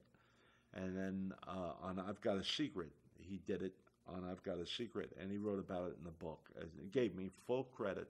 That was the kind of a mensch that Steve Allen was. He was, and it was great for me because in some small way I could repay him for what he did for me. One hand washes the other. Very important. Yeah. Miss Steve. I wonder, it sounds like the technical background that you had, wearing all the hats and doing everything around the studio, was there anywhere else you were maybe picking up ideas from? Were you a fan of Ernie Kovacs? Or? I'm glad you took his name out of it. 3 doors up the street from me is Edie Adams. Ernie Kovacs was my love, man. He is absolutely, and you should interview Edie. Can we? Yeah, Absolutely. We'd love to do that on this trip. Yeah. And she has a lot of stuff on Ernie, and I'll bring you up the street. I'll call her on the phone for you. Yeah, but she is quite a lady, and Ernie was he was a pioneer, and we were doing the same. But we were at the same studios at the time. We were at Dumont. He was at Dumont, and I was at Dumont. But he came originally, he was on CBS. He came from Philadelphia, I think. And he was, very unique talent. But I think even though we were very similar, in only me on a smaller scale, he went to network, and I was still doing local TV. But on that basis, it was survival. It's always been survival, till the money comes in where you can, hire extra comedians. And I did 32 characters on my show. Why? I'd love to have had other comedians to work with, but there wasn't a budget. So I went down to the Salvation Army, and I picked up the costumes, and we had a newspaper strike, And I wound up doing Little Orphan Annie. I started reading the comics, and I said, this is kind of boring, so let me do them in character. So I did them in characters. Dick Tracy, and I just pulled them out of proportion and did caricatures. And had a lot of fun, poked a lot of fun at the comic, read them during the strike accurately so the kids could get the comic, because Mayor LaGuardia did it many, many years before, and I was the first one to do it on television. And then I had such a ball doing that I started creating other characters, like Mr. Jonah K. 8-Ball, the unluckiest man in the world, where everything happened to him, and anytime anything happened to him, or somebody else, say something broke, you stomped your foot, he'd go, oh, gee, how lucky for you. That generally happens to me. You know, he's like the unluckiest man in the world, and is proud to be the unluckiest man in the world, because he carries that mantle. And that was a lot of fun doing that character. And then, but it hurt a lot, because I would do pratfalls and falls with sets and out windows, and, you know, that's why my knees don't work too well today, you know. And the great Houdini and the great Bombo, the screw-up magician that I did.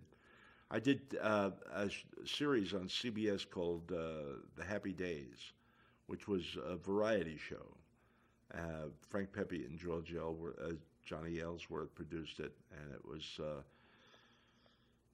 Bill Davis was the director on the show. And I did a character, I did Laurel and Hardy on that, and I did all the cartoon characters, and I did also the great Houdini, who was known as Bombo in New York. And Pat McCormick asked me, he says, what's the difference between Houdini and why do you call him Bombo in New York and Houdini in California? And I said, simple, taxes. That's the real escape bit. But he was an escape artist who couldn't escape out of anything. He couldn't even leave the house, you know. With any of these, I mean, a lot of these sound like they were parody. Did you ever get in any trouble with the network? No, they were very kind about that. And I wasn't that important enough locally, I think. And the news, I worked for the news, and of course all those comics were owned by the Daily News, you know.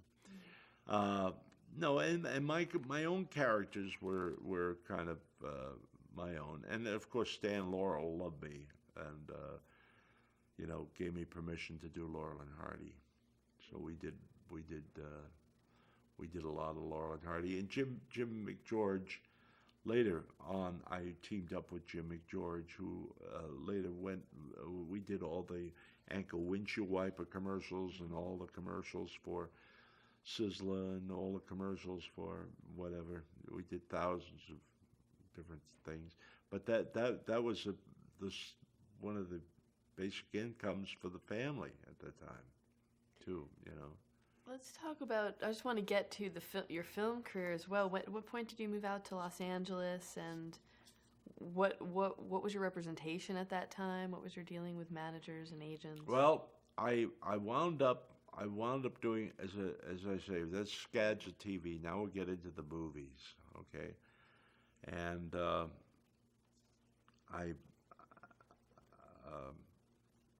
I guess I started doing a lot of television, aside from my own television, coming out here and doing variety. They wanted me to replace Mike Douglas, and they flew me out to do a pilot to replace Mike Douglas. And while I was out here, Dinah Shore was fired off of NBC, and CBS picked her up like that. It was an owned and operated. Mike went with Westinghouse, and I'd done the show many, many times. And so CBS wanted me to do the Mike Douglas replacement. Brought me out to do the pilot. But when she got fired off of NBC, CBS, she came over, the agent called immediately, and she came over with that audience, you know. Now, the demographics weren't right for CBS, for NBC. That's why they let her go. but they were perfect for CBS. And so, boom, I don't think she was off the air on a Friday, and she was on the air on CBS within, So I was in the middle of putting my show together. My show was written by Pat McCormick. Pat did a segment on my show called, where he did, I had an idea. And I said, what would you do for a television show? I said, I'd like to create a magazine. Now, it never was done before. More or less, it was done with a show on NBC years before called The Home Show with Arlene Francis. And it was, and what I wanted to create were departments. So I got Charles Champlin to do movies. I did Pat McCormick to do comedy. And Jack Riley was on it. And Ann Elder to do a woman's segment. And I had all these wonderful people as my assistant editors putting together this. And I was like the editor-in-chief, the captain of the Crazy magazine, And it was that was the idea, to do that. I think it was a little strange, but it was a good idea. And it was the first time that anybody had done that. And subsequently, they became very, very popular magazine shows. So I wasn't far from being, And we did the pilot, and it was terrific. They ran it as a special. So, but then when I went back home, and I was sitting, and I got a call from a friend of mine, and he said, do you know Alan Arkin? I said, no. He said, well, there's an actor named Alan Arkin who has recommended you from London for a movie called The Heart is the Lonely Hunter. I said, The Heart is the Lonely Hunter. I said, that's by Carson McCullers. He said, yeah. I said, she wrote Member of the Wedding, and she also wrote many, many great things. Reflections in the Golden Eye, and so forth and so on. I said, yeah. I said, there's a role in it that he thinks you'd be perfect for.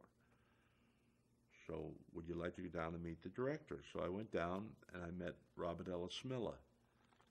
And we sat and we talked. And he was so sweet, man. What a kind, gentle man he is. And he said, thank you. He says, I must tell you, though, in leaving, you are also up for this role is another comedian. And I said, okay. So he said, but we haven't made a mind yet. So I said, okay. Well, that night I'm watching, about a week later, I'm watching the Johnny Carson show. And this comedian is on the Carson show. And he sits down with Johnny and he says, Johnny, I want you to congratulate me. I just got a movie that's going to make me a star. He said, the role is incredible. It's called The Heart is the Lonely Hunter with Alan Arkin. And I'm going to play this part. And he proceeded then to tell him, Johnny Carson, how the play went, how the movie went, and what happens to this guy, and the fact that he dies in the end. And I'm like, I go, hey, and I'm sitting there with tears rolling down my face because I really wanted this role. And I think I got up immediately and went to the local saloon and got politely swackered, I think I called McCormick up on the phone and met him at, anyway. Next day, my wife comes up and she says, phone call for you. It's Robert Ellis Miller. I said, I know. Well, tell him I watched the show last night and I saw the comedian. She said, well, you talk to him. I said, okay. So I get on the phone. I said, yeah, I saw the show last night. I heard you gave it to so-and-so. And he said, no, we didn't give it to so-and-so. We never gave it to so-and-so.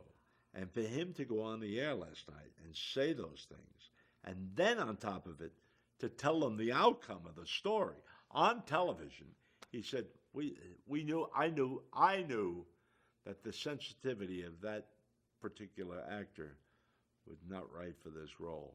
And he said, so would you come into the office? We want to sign you to the role. And that's what happened. I went in and I signed for that role. And I went down and made that movie.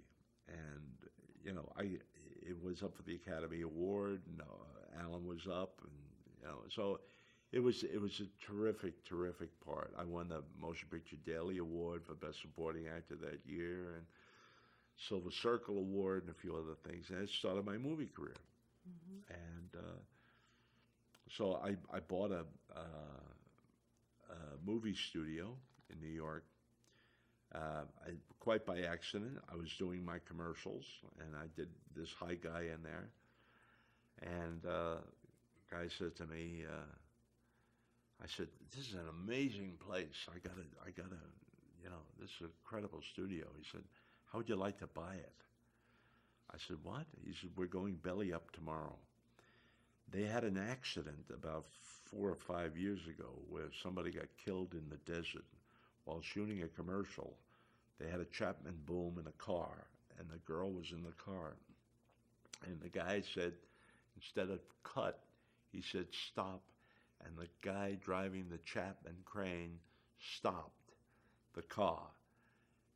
And the crane went right through the windshield and decapitated the girl driving the car and killed the cameraman and the director. There were 3 people killed in that thing. So it was a terrible tragedy. And that company had studios in Chicago, and anyway, they went out of business. And so I happened to rave about this thing, and the guy knew me. I had done many spots there. And he told me the price, and it was like somebody was giving it to me for nothing. So I wound up buying the studio. And that's where I shot. And I talked to Harry Hurwitz, and we shot The Projectionist together. And that's another day. You got time? I'd love to know. Okay, Sorry that. to interrupt. Yeah, Can I sure. take that? Yeah, Can we okay. get up there? Do you need to get up or anything? Do you need any? Okay. What's You're okay what's to- waving in the wind? Oh, the piece of duvetine we put on the window? Oh, really? Yeah. Oh, yeah, it's waving in the wind. Is there a? We can keep going. He'll I need as we come. no. I need like a cracker or something. Oh, you got. Do you want me something grab to the eat? Banana from the car. I Yeah. can grab the banana. Let me grab Oh. Betty! the diabetics. No, Oh, I got sorry. I've got diabetes, and I got to remember to eat. You know what you could do for me? No, We're I'm rolling fine. anytime you want to. Yeah. No, I have enough. It's good coffee. I don't know Yeah. what this is. This. Well, you don't have to go there, but this one. In other Yeah. words, could he have done anything else? Right. No, probably. But let's let's just pick up with the projectionist. Yeah. Or you wanna? No, I'd love that. I want to hear the projectionist Yeah, story. if you wouldn't mind the story of how that came about, that Sure. project. Anybody else for Diet Coke? I think we're okay. Anybody else? Sure? Okay. Would the projectionist like a Diet Coke? Projections like a Diet Coke? No, I'm happy with my coffee. Here. This isn't the Diet Coke, but it'll help. He's excited. He sees the. Oh, look at that. Oh, Oh, look at that. I'm now gonna. I'm Oh, now don't. gonna They'll have- overdo, Betty. now No, he won't. Yes, she will. Well, He's he like doesn't me. want his sugar to go too high, too low. No, it's. I'm already. The He's raisins- already This is for sugared anyone out. else that wants some. Yeah. Thank Oh, wait you a so minute. much. Anyway. Nobody gets my cookies. Oh, it's cold. It's beautiful. Well, they're ice cold cookies. Ah, Okay. that scene with with the doll, the batteries opening the doll. That's one of the classic comedy hunks. Oh, God, I've Billy. seen. No, give him a can. All right. Okay. It looks more No. refined. Does this man Are look you like he kidding? needs a can? When I look Far at more refined. this All right, fanning goes Betty. with Elegant way. the Would elegant. you Yeah. put it in your paw Well, so that you don't Yes. lean across the camera? Okay. Yeah, I'm gonna I'll put- hold it for you when I'll you're put it done. right here. Okay. No, it's okay. Put it. I'll put it here. I'll hold it for you. Comedian is born. Can you hone the funny bone? Yeah, Oh. that's something we started asking, kind of a Would you close that door, Betty?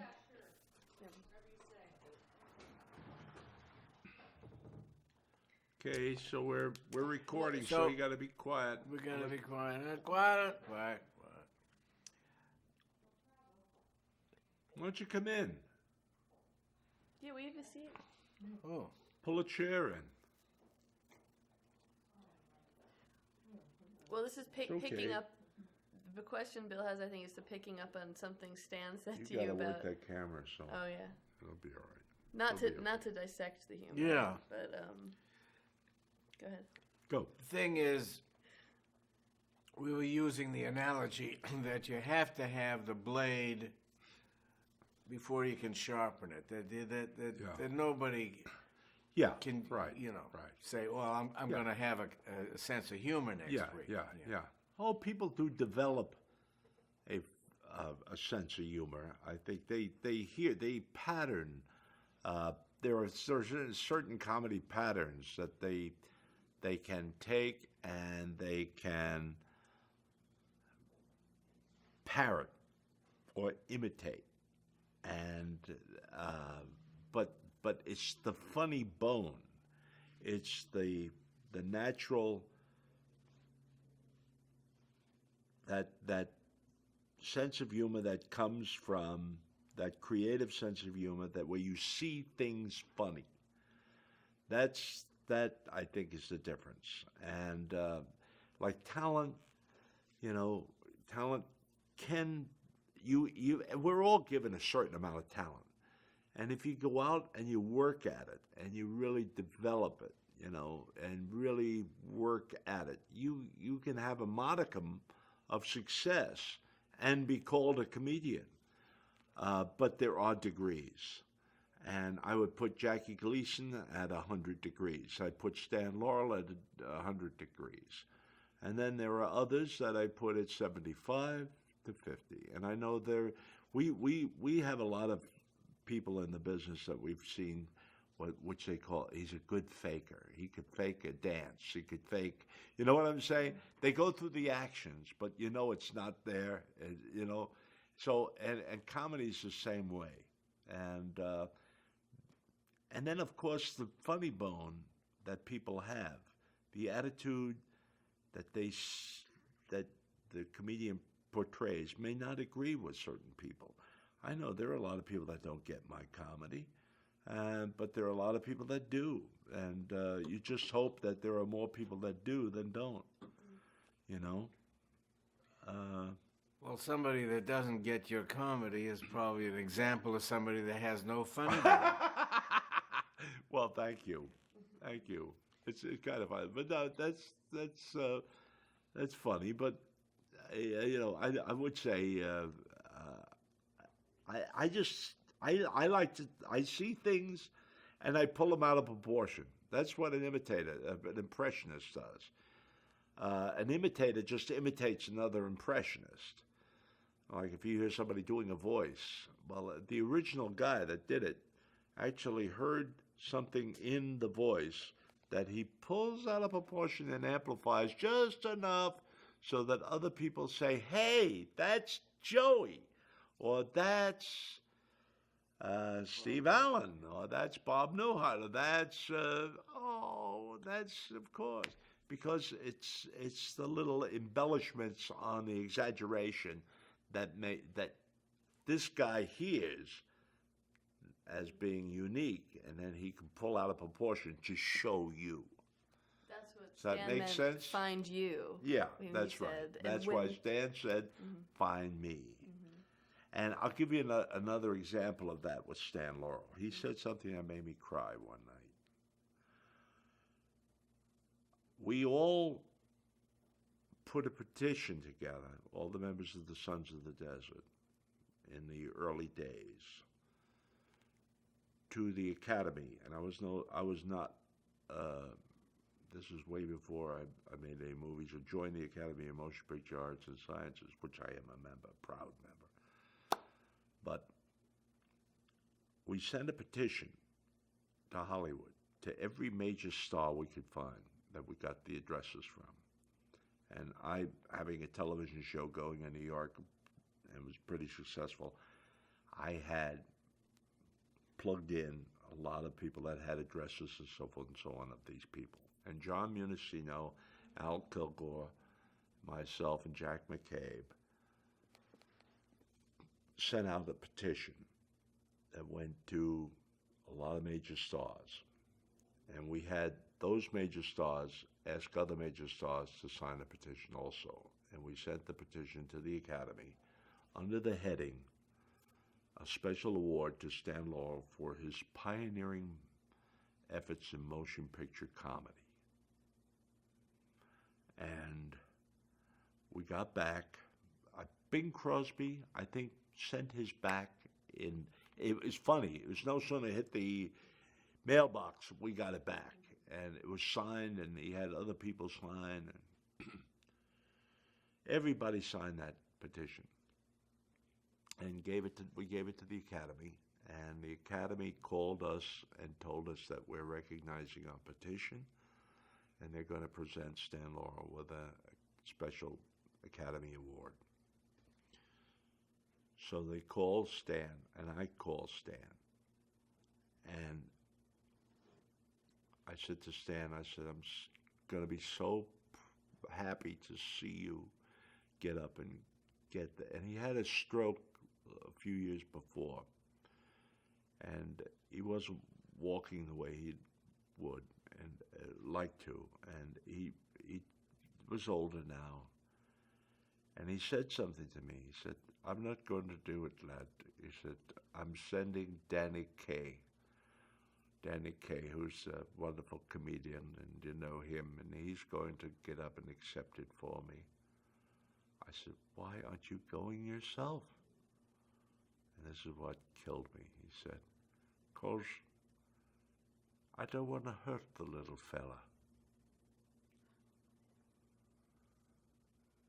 And I went, oh my God, I immediately knew what he meant.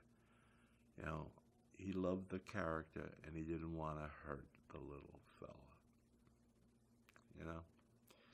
So that's where it's at, you know? And you think about that, you know. Physically, he looked like Stan Laurel for a long time. But he didn't want to hurt the character that was in everybody's mind. Uh-huh.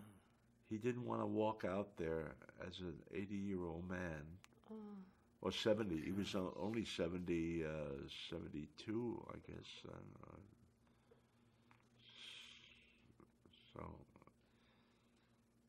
And did Danny Kaye accept it? Oh yeah, and brilliantly, and but he didn't want to walk out there and have people see him the way he is now, and hobbling and walking out there, and destroy that wonderful little character he worked on so hard. Because whenever you saw Stan Laurel, you saw the character, except for the one film where he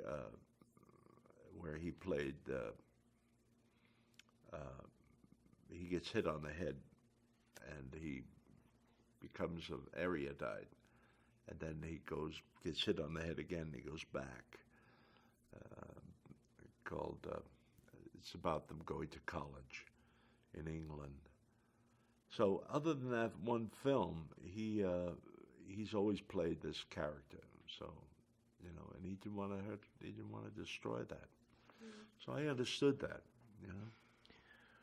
When did Babe Hardy pass away? Babe passed away, oh God, I'm now 72. I'm starting to forget dates. But Stan died in. Oh, stop the camera. I'm going to have to get on the. Please. We've had a lot of conversations since we've been doing these interviews now for over a year.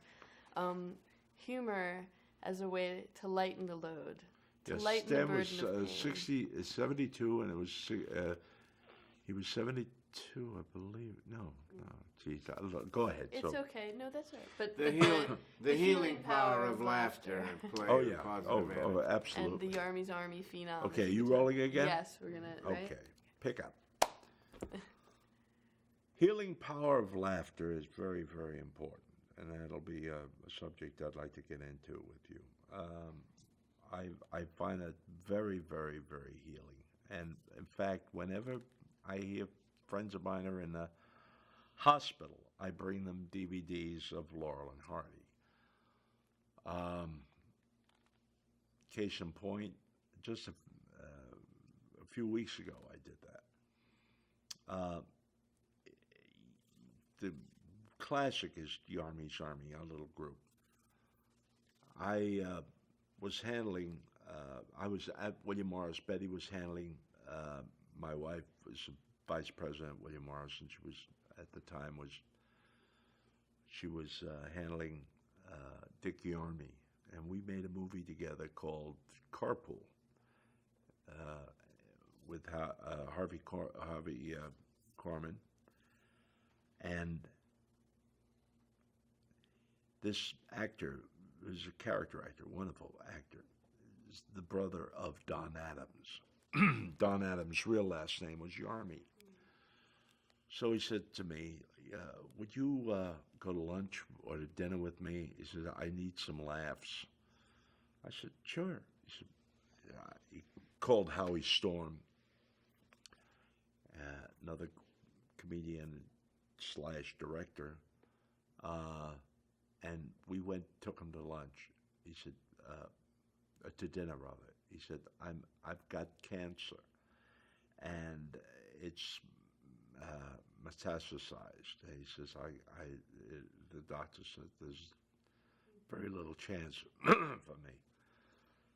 And I said, you gotta be kidding, But he wasn't kidding, and he was very serious. And he says, I gotta have some laughs. I gotta, I said, hey, it's the last I want to hear you talk about it. We can talk about it, but, we're gonna laugh at it. So we went to dinner, and the 4 became 8, became 16, became 32. And now there are 32 guys sitting around the table having laughs. And he was supposed, he thought I think the doctor gave him like 6 months or something like that, some ridiculous thing. But he lasted like 3 years and made every one of the meetings. And the night that he passed away, we were all with him, either in spirit or on the phone or in person in his hospital room. And it has a tremendous power, tremendous healing power, I think. I think it helps you. You laugh your way through a lot of problems. It's a great release. It's a tremendous energy release.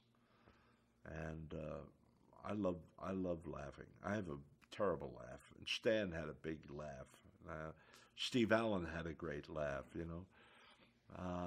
and it's wonderful to release like that, and to have to vent those frustrations of every day through a laugh.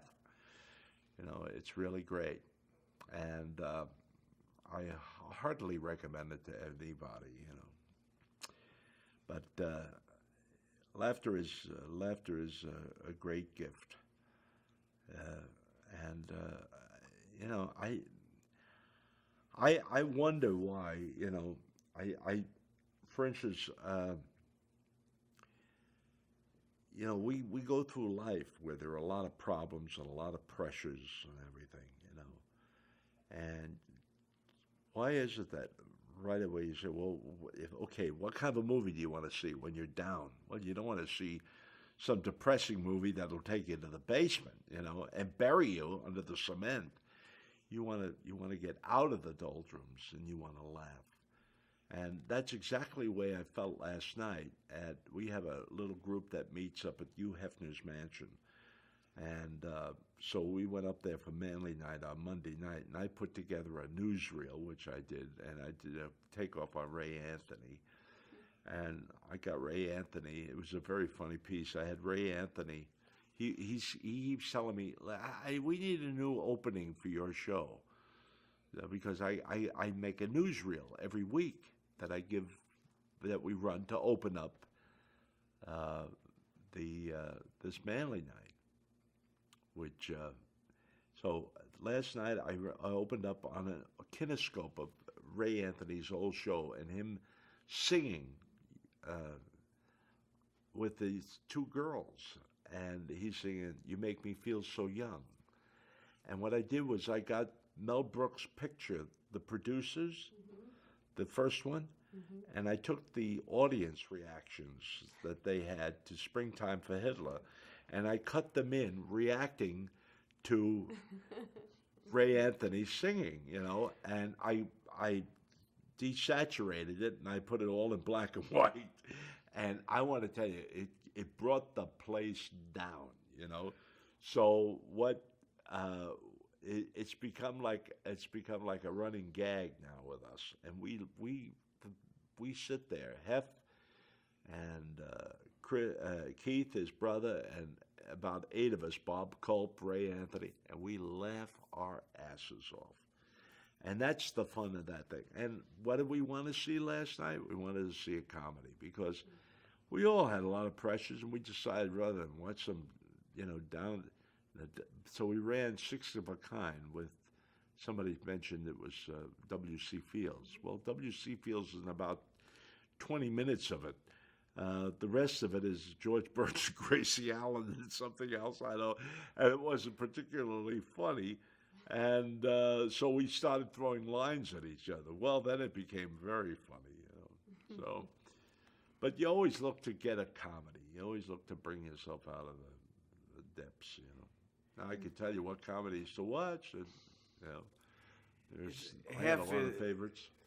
Hef has been a big supporter. People forget about Playboy cartoons. Oh yeah, and the jokes. Oh pages. Sure.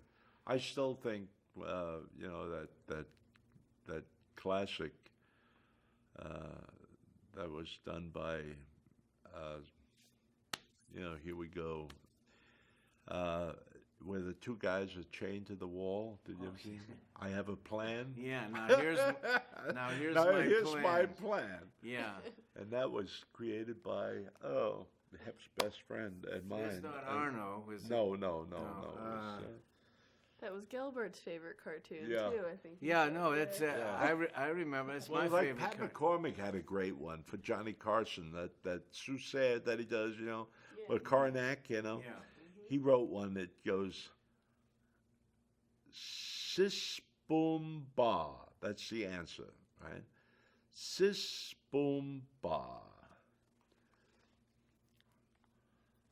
What is the sound a sheep makes after swallowing a lit stick of dynamite? Sis boom ba. Never misses. We had, it's sort of ongoing. I think Ed McMahon is still worried about it, but we had the we being Leonard Stern and Don Hinckley and I one night conceived where you get the answer. I mean, you get the question. Wait a minute. You get the answer and then the question. That became the question. I remember that. The Question Man was way before Johnny and doing Karnak. Yeah. So that's really become a bone of contention. Yeah. Where did that come from?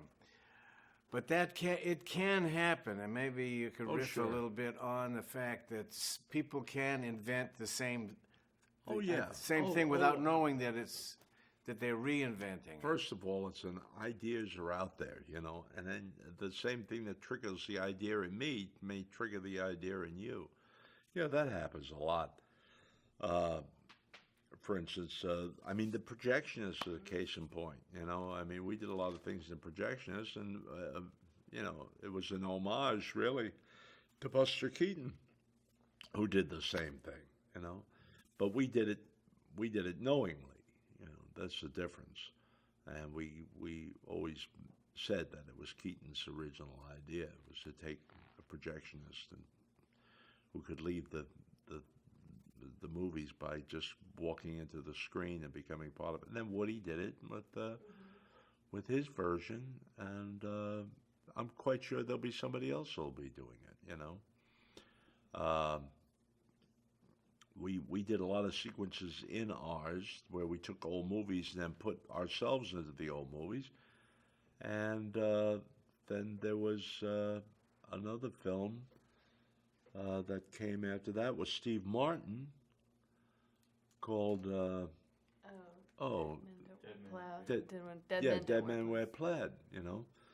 So these ideas, one triggers another. But like you said before, I guess. So your own voice. Huh? Your own voice, I guess, is the key to Yeah. doing the same thing someone else is. Do the little twist, a little. Yeah, you do a little twist, of course, but but what Bill is referring to, everybody thinks that's the original idea, but it isn't, and it's not that you're stealing it. You think you've created the same idea. I've done that many, many times. I wrote a screenplay based on a birth of. I just always thought of this idea of somewhere that this earth being like all this world is a stage, and so this is one big movie, and what happens is that in this particular idea that I had, that it shows up. You see this gathering of people, a lot of people, and a guy getting up and with a megaphone and saying, "Ladies and gentlemen, the birth is about to take place at the hospital. The egg has arrived, and we're going to.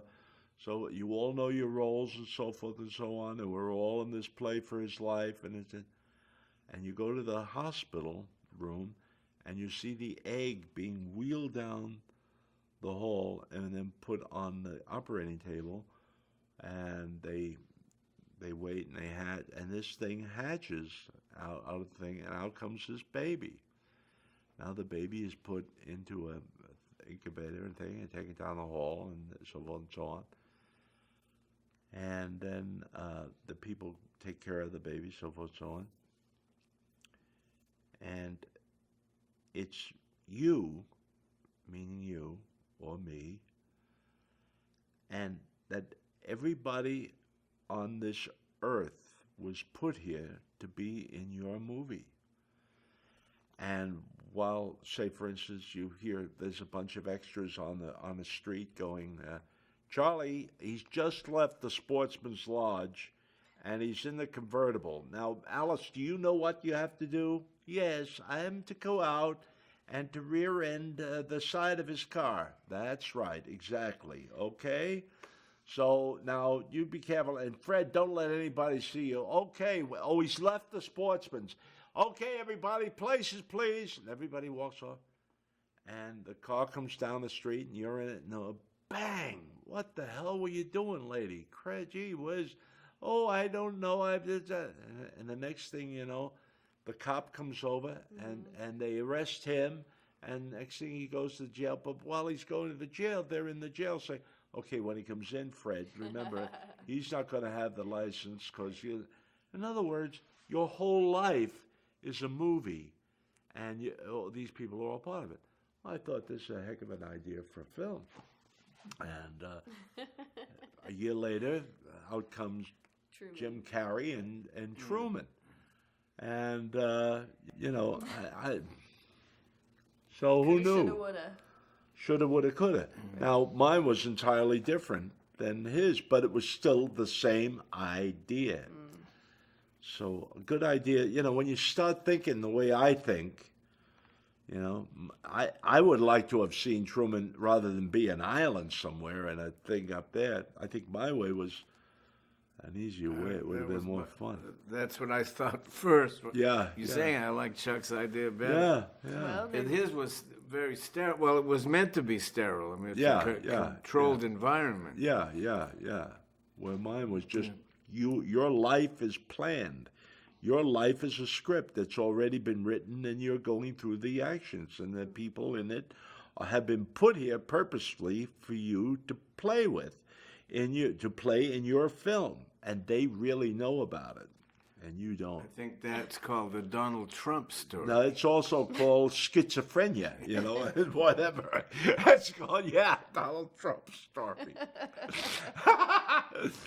Okay. And we got one Chuck McCann chuckle. That's a great laugh. There's so many different kinds of comedy, and you mentioned there's probably some comedians now that you like. Could you talk a little bit about the changes and where the future is, you think, of comedy? Well, a lot of the people now, a lot of the comedians, and I go to the Improv every once in a while. I see some of the young comics. They're mean-spirited. It's not based on fun. The fun is out of it. It's become very mean-spirited in a lot of instances. Now, there are a lot of people that aren't, but it's like the audience demands the mean-spiritedness. And I was helping a young lady put together some of her material, and I told her, I said, you don't need to be dirty. I mean, you don't have to be mean-spirited, and you don't have to do this, play off of reality and so forth. So that'll always get bigger laughs and, come in the other way. There's more ways to make an entrance. You come through the front door.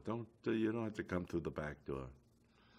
Was that behind? I mean, was that conscious when you did the Aristocrats? We talked a little bit off camera about that, but no. When they asked me to do that, I know the joke.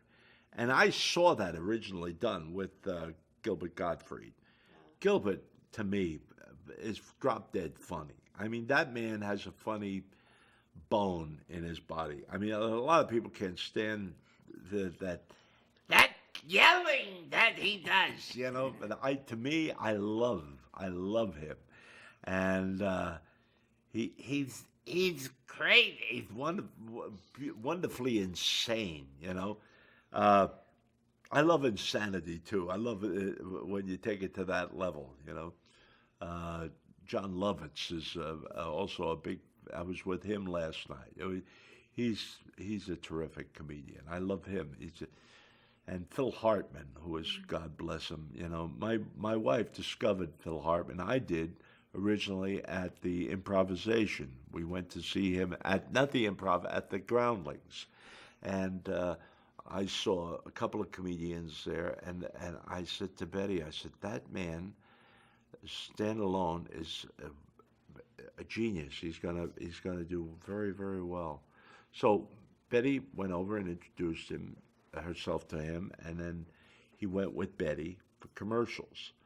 And then he and I started writing some ideas together, and I came up with an idea that he then started to write with me, and it was called Dinosaur Pictures, and that was the original, and we lay the biggest eggs in Hollywood. And what it was a studio whereby when the guy came to the studio, he drove through time. In other words, when he went through the gates of that studio, he went back to the 30s.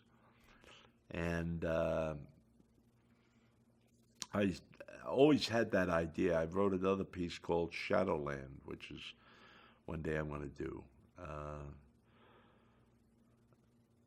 not Shadowland, Shadowtown. There was a Shadowland. And there was a very funny, this way we could take all these characters like a Shirley Temple and Laurel and in this fictitious studio and go around and do these wonderful bits because every stage had something going on it. So it was a way to do a comedy show about taking the premise of being on a comedy lot that did crazy comedy, and so had these different stages, and then and he was going to be the son of me, who was the Max Sennett of this studio, and we could do all these sketches and do that. And anyway, we wrote the thing together, and I loved him. He was just brilliant. And then he got Saturday Night Live and did some brilliant stuff on that.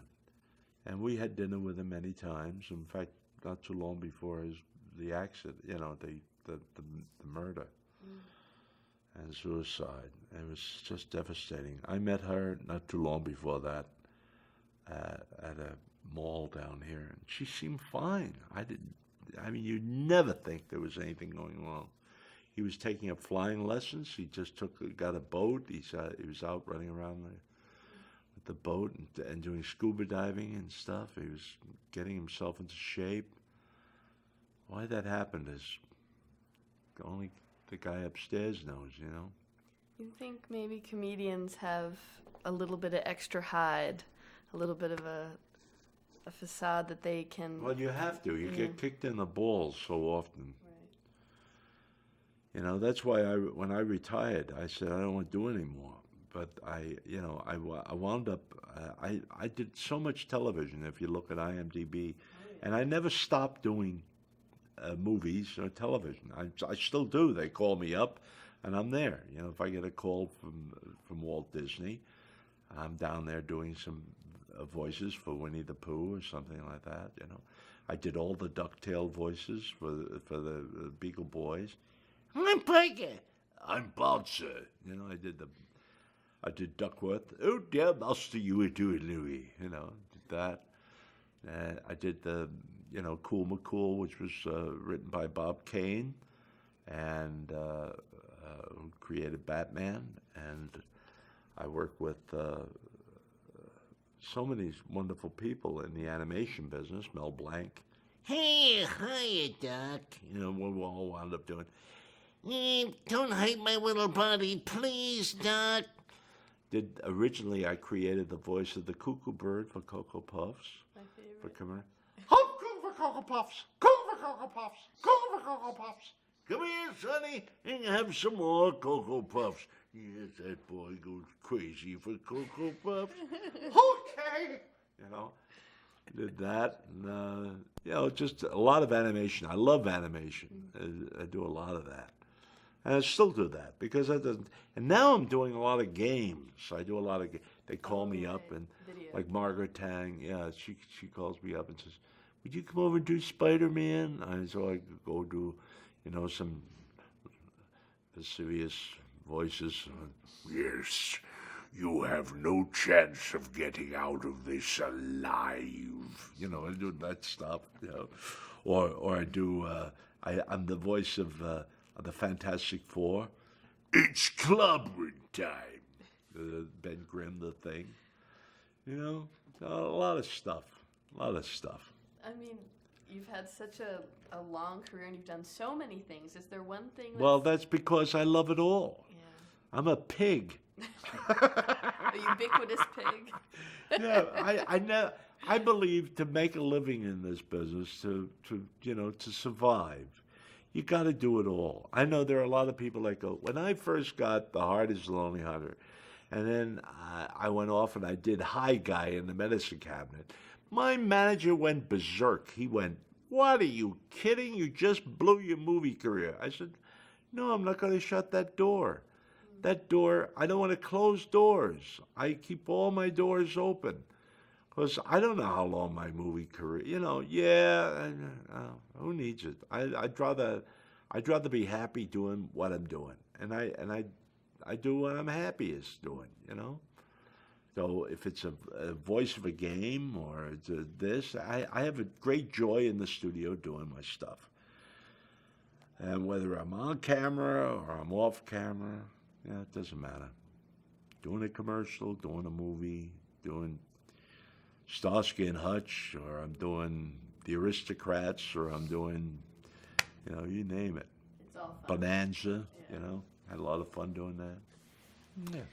Who was your favorite, Starsky or Hutch? They were both great. I'm the only guy who did like 2 or 3 episodes of that show, and because I could change characters. I did one called where I played Jack the Ripper, and I lived underneath the stages of 20th Century Fox, and I went in killing all the guys on the. Then I did another one where I played a deaf mute.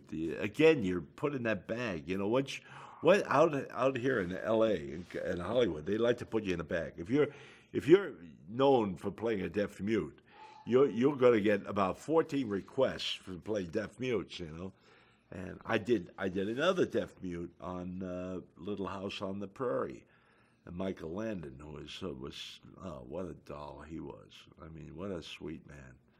Great director. And he directed the Bonanza that I did with Strother Martin. Do you remember Strother Martin? Mm-hmm. What we have here is a failure to communicate. You know, little Strother. And, just great people. I met so many wonderful people just doing all these things. And with Hefner's Mansion and everything, it's fun. You got to enjoy life, right? Hey, life's short. It's a short ride. Have a good time, man.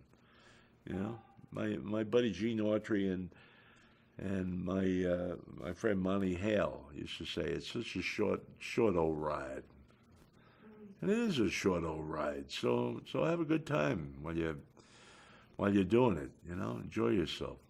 You know, don't close doors.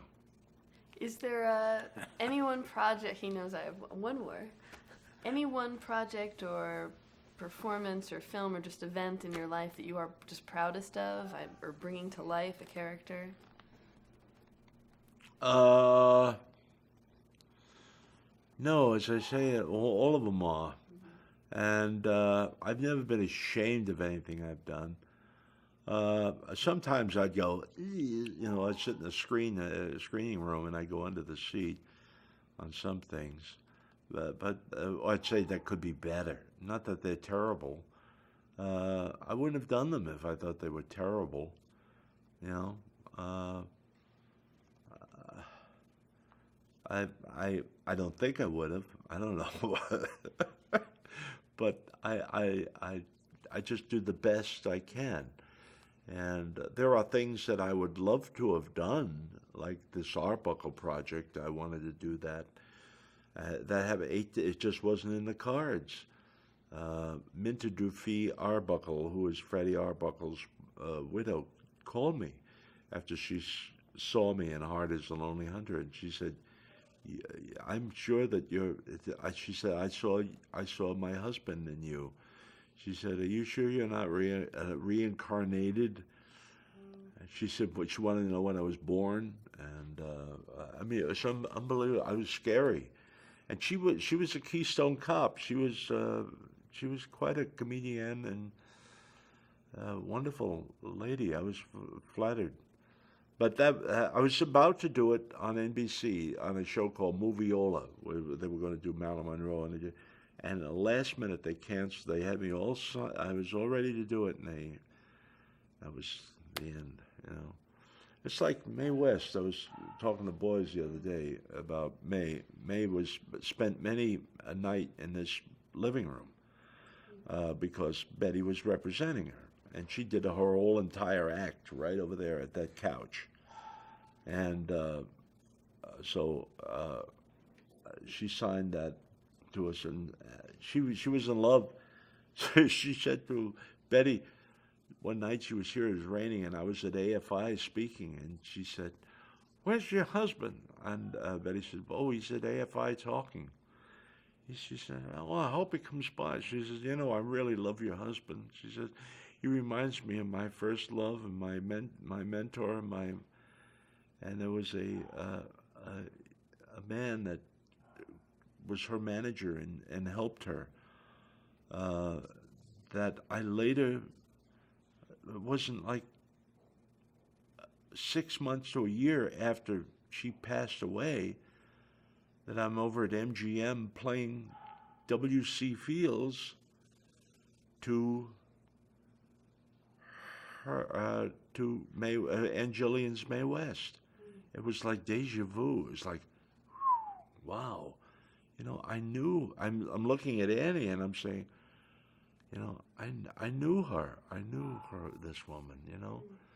She was a sweet, sweet lady. Reminding me, when you say W.C. Fields, years ago we talked about this, and it's still a good idea. And I saw some notes in my on my computer.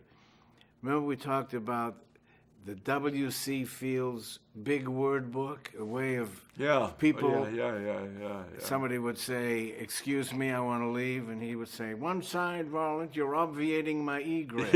Yeah. Let's do it. Step aside, you're obviating my egress. Godfrey Daniels, look out. My goodness. Oh, here comes Charlie McCarthy. Why, yes, you little woodpecker's hors d'oeuvre, how are you? Hello, Mr. Fields. Yes, Charles, what's happening? Edgar, have you let Charles out of the cage again? Oh, yes, Bill Fields. You know, I want you to be very polite to Bill. Oh, yeah. So help me, I'll mow him down. What is that? Get him away from me, Edgar. Excuse me, Mr. Fields. Is that your nose, or did somebody hit you with a tomato? See, all the voices are up here, Billy. Yeah. It's like radio. I got a radio sitting here, you know? It's Bob amazing. Cummings' robot brain. Yeah. Yeah. Oh God. Well, I don't know. Don't close doors, whatever you do. Oh, Okay? well- Keep them open. Well, before you get to your Yeah. button, aside from, I guess, going through parrot training, is there anything you wish you would have known when you were just starting in show business that you could pass on now? Yeah, survival. That's the biggest thing. They don't teach you that in acting school. Survival is very, very important. You've got to survive in this business.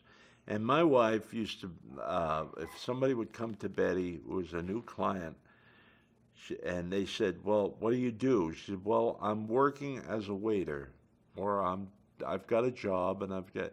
She would go, "Great, because you have to survive. You have to take the little crazy things to keep going." And they don't teach you to do that. You know, everybody comes out here, they think it's going to be a joyride. It isn't. It's very difficult. The survival in this business is because you have ups and downs. You have so many peaks and valleys, and you go through so many different things that, you know, survival is the most important thing. And so you have to understand that you're going to hit these. And you have to have a skin of a dinosaur, because you get turned down, you get this, they'll tell you, they'll fire you in the middle of something. You got to be able to pick yourself up, brush yourself off, and do it all over again. Persistence alone is omnipotent. You have to keep hanging in there. We've gone through many interviews, and this. Well, I thank would you, vote Uncle this Billy. one. Yeah. Oh, you're I would sweet. vote this You're one sweetheart. as You're sweet, numero uno. We laughed, we Sweet. cried. We have a Okay. standard wrap-up question, and it Sure. can be 15 seconds or 15 Sure. minutes. Okay. Was it worth it? I wouldn't do it any other way. I want to meet the same people. I'd want to meet the same friends. I want to go through the same aggravations. It wouldn't matter to me. I love the way everything dovetailed together and brought me to the present and you here in this room. Also the best answer. Thank you. Now, you may wonder if you've won a prize. I have here a chewy double chip. And on that note, This is from Jack. from Jackie. Jackie Lieber got president of Emerson College. Oh, it's Gets an chewy, A all star, right. too. And you get an For an A. angel. Oh, Angel. that's good. Oh, good. A for awful. Here it is. A. Right. And this young lady The will pirate's now alphabet. perform. Hey, watch it. A. Not till I had my first Yeah. cocktail. Oh, that's great. Yeah, Oh, God. Thank you so much. I hope Oh, you're more than we welcome. didn't tire you too much. or No, take up not your- at all. It's we only took up your whole 12 day. o'clock. No, Totally. it's funny. I have the performer's empathy or something, and thank God for Jenny. relentless. Otherwise, I'd ask three questions and say, you know, we don't want to intrude in your Not life. at all. And to think I ended up with raisins and a banana. And Well, and- listen, we're going to see you Well, in a thank you couple of guys minutes. for, We're, hanging in, and we'll- yeah. yeah, we'll Wait, be you're, at co- you're Yarmouth. all coming up there, I hope, right? I think we're going with just my small camera. Oh, Actually, okay. I didn't want to All right. invade Oh, okay. uninvited. What, who will But, be yeah, there? who I'm will be hoping there? Who knows? Sam Denoff. I spoke to Sam, wasn't feeling No, well. no, but who knows? Guys, we can break down. Yeah. Start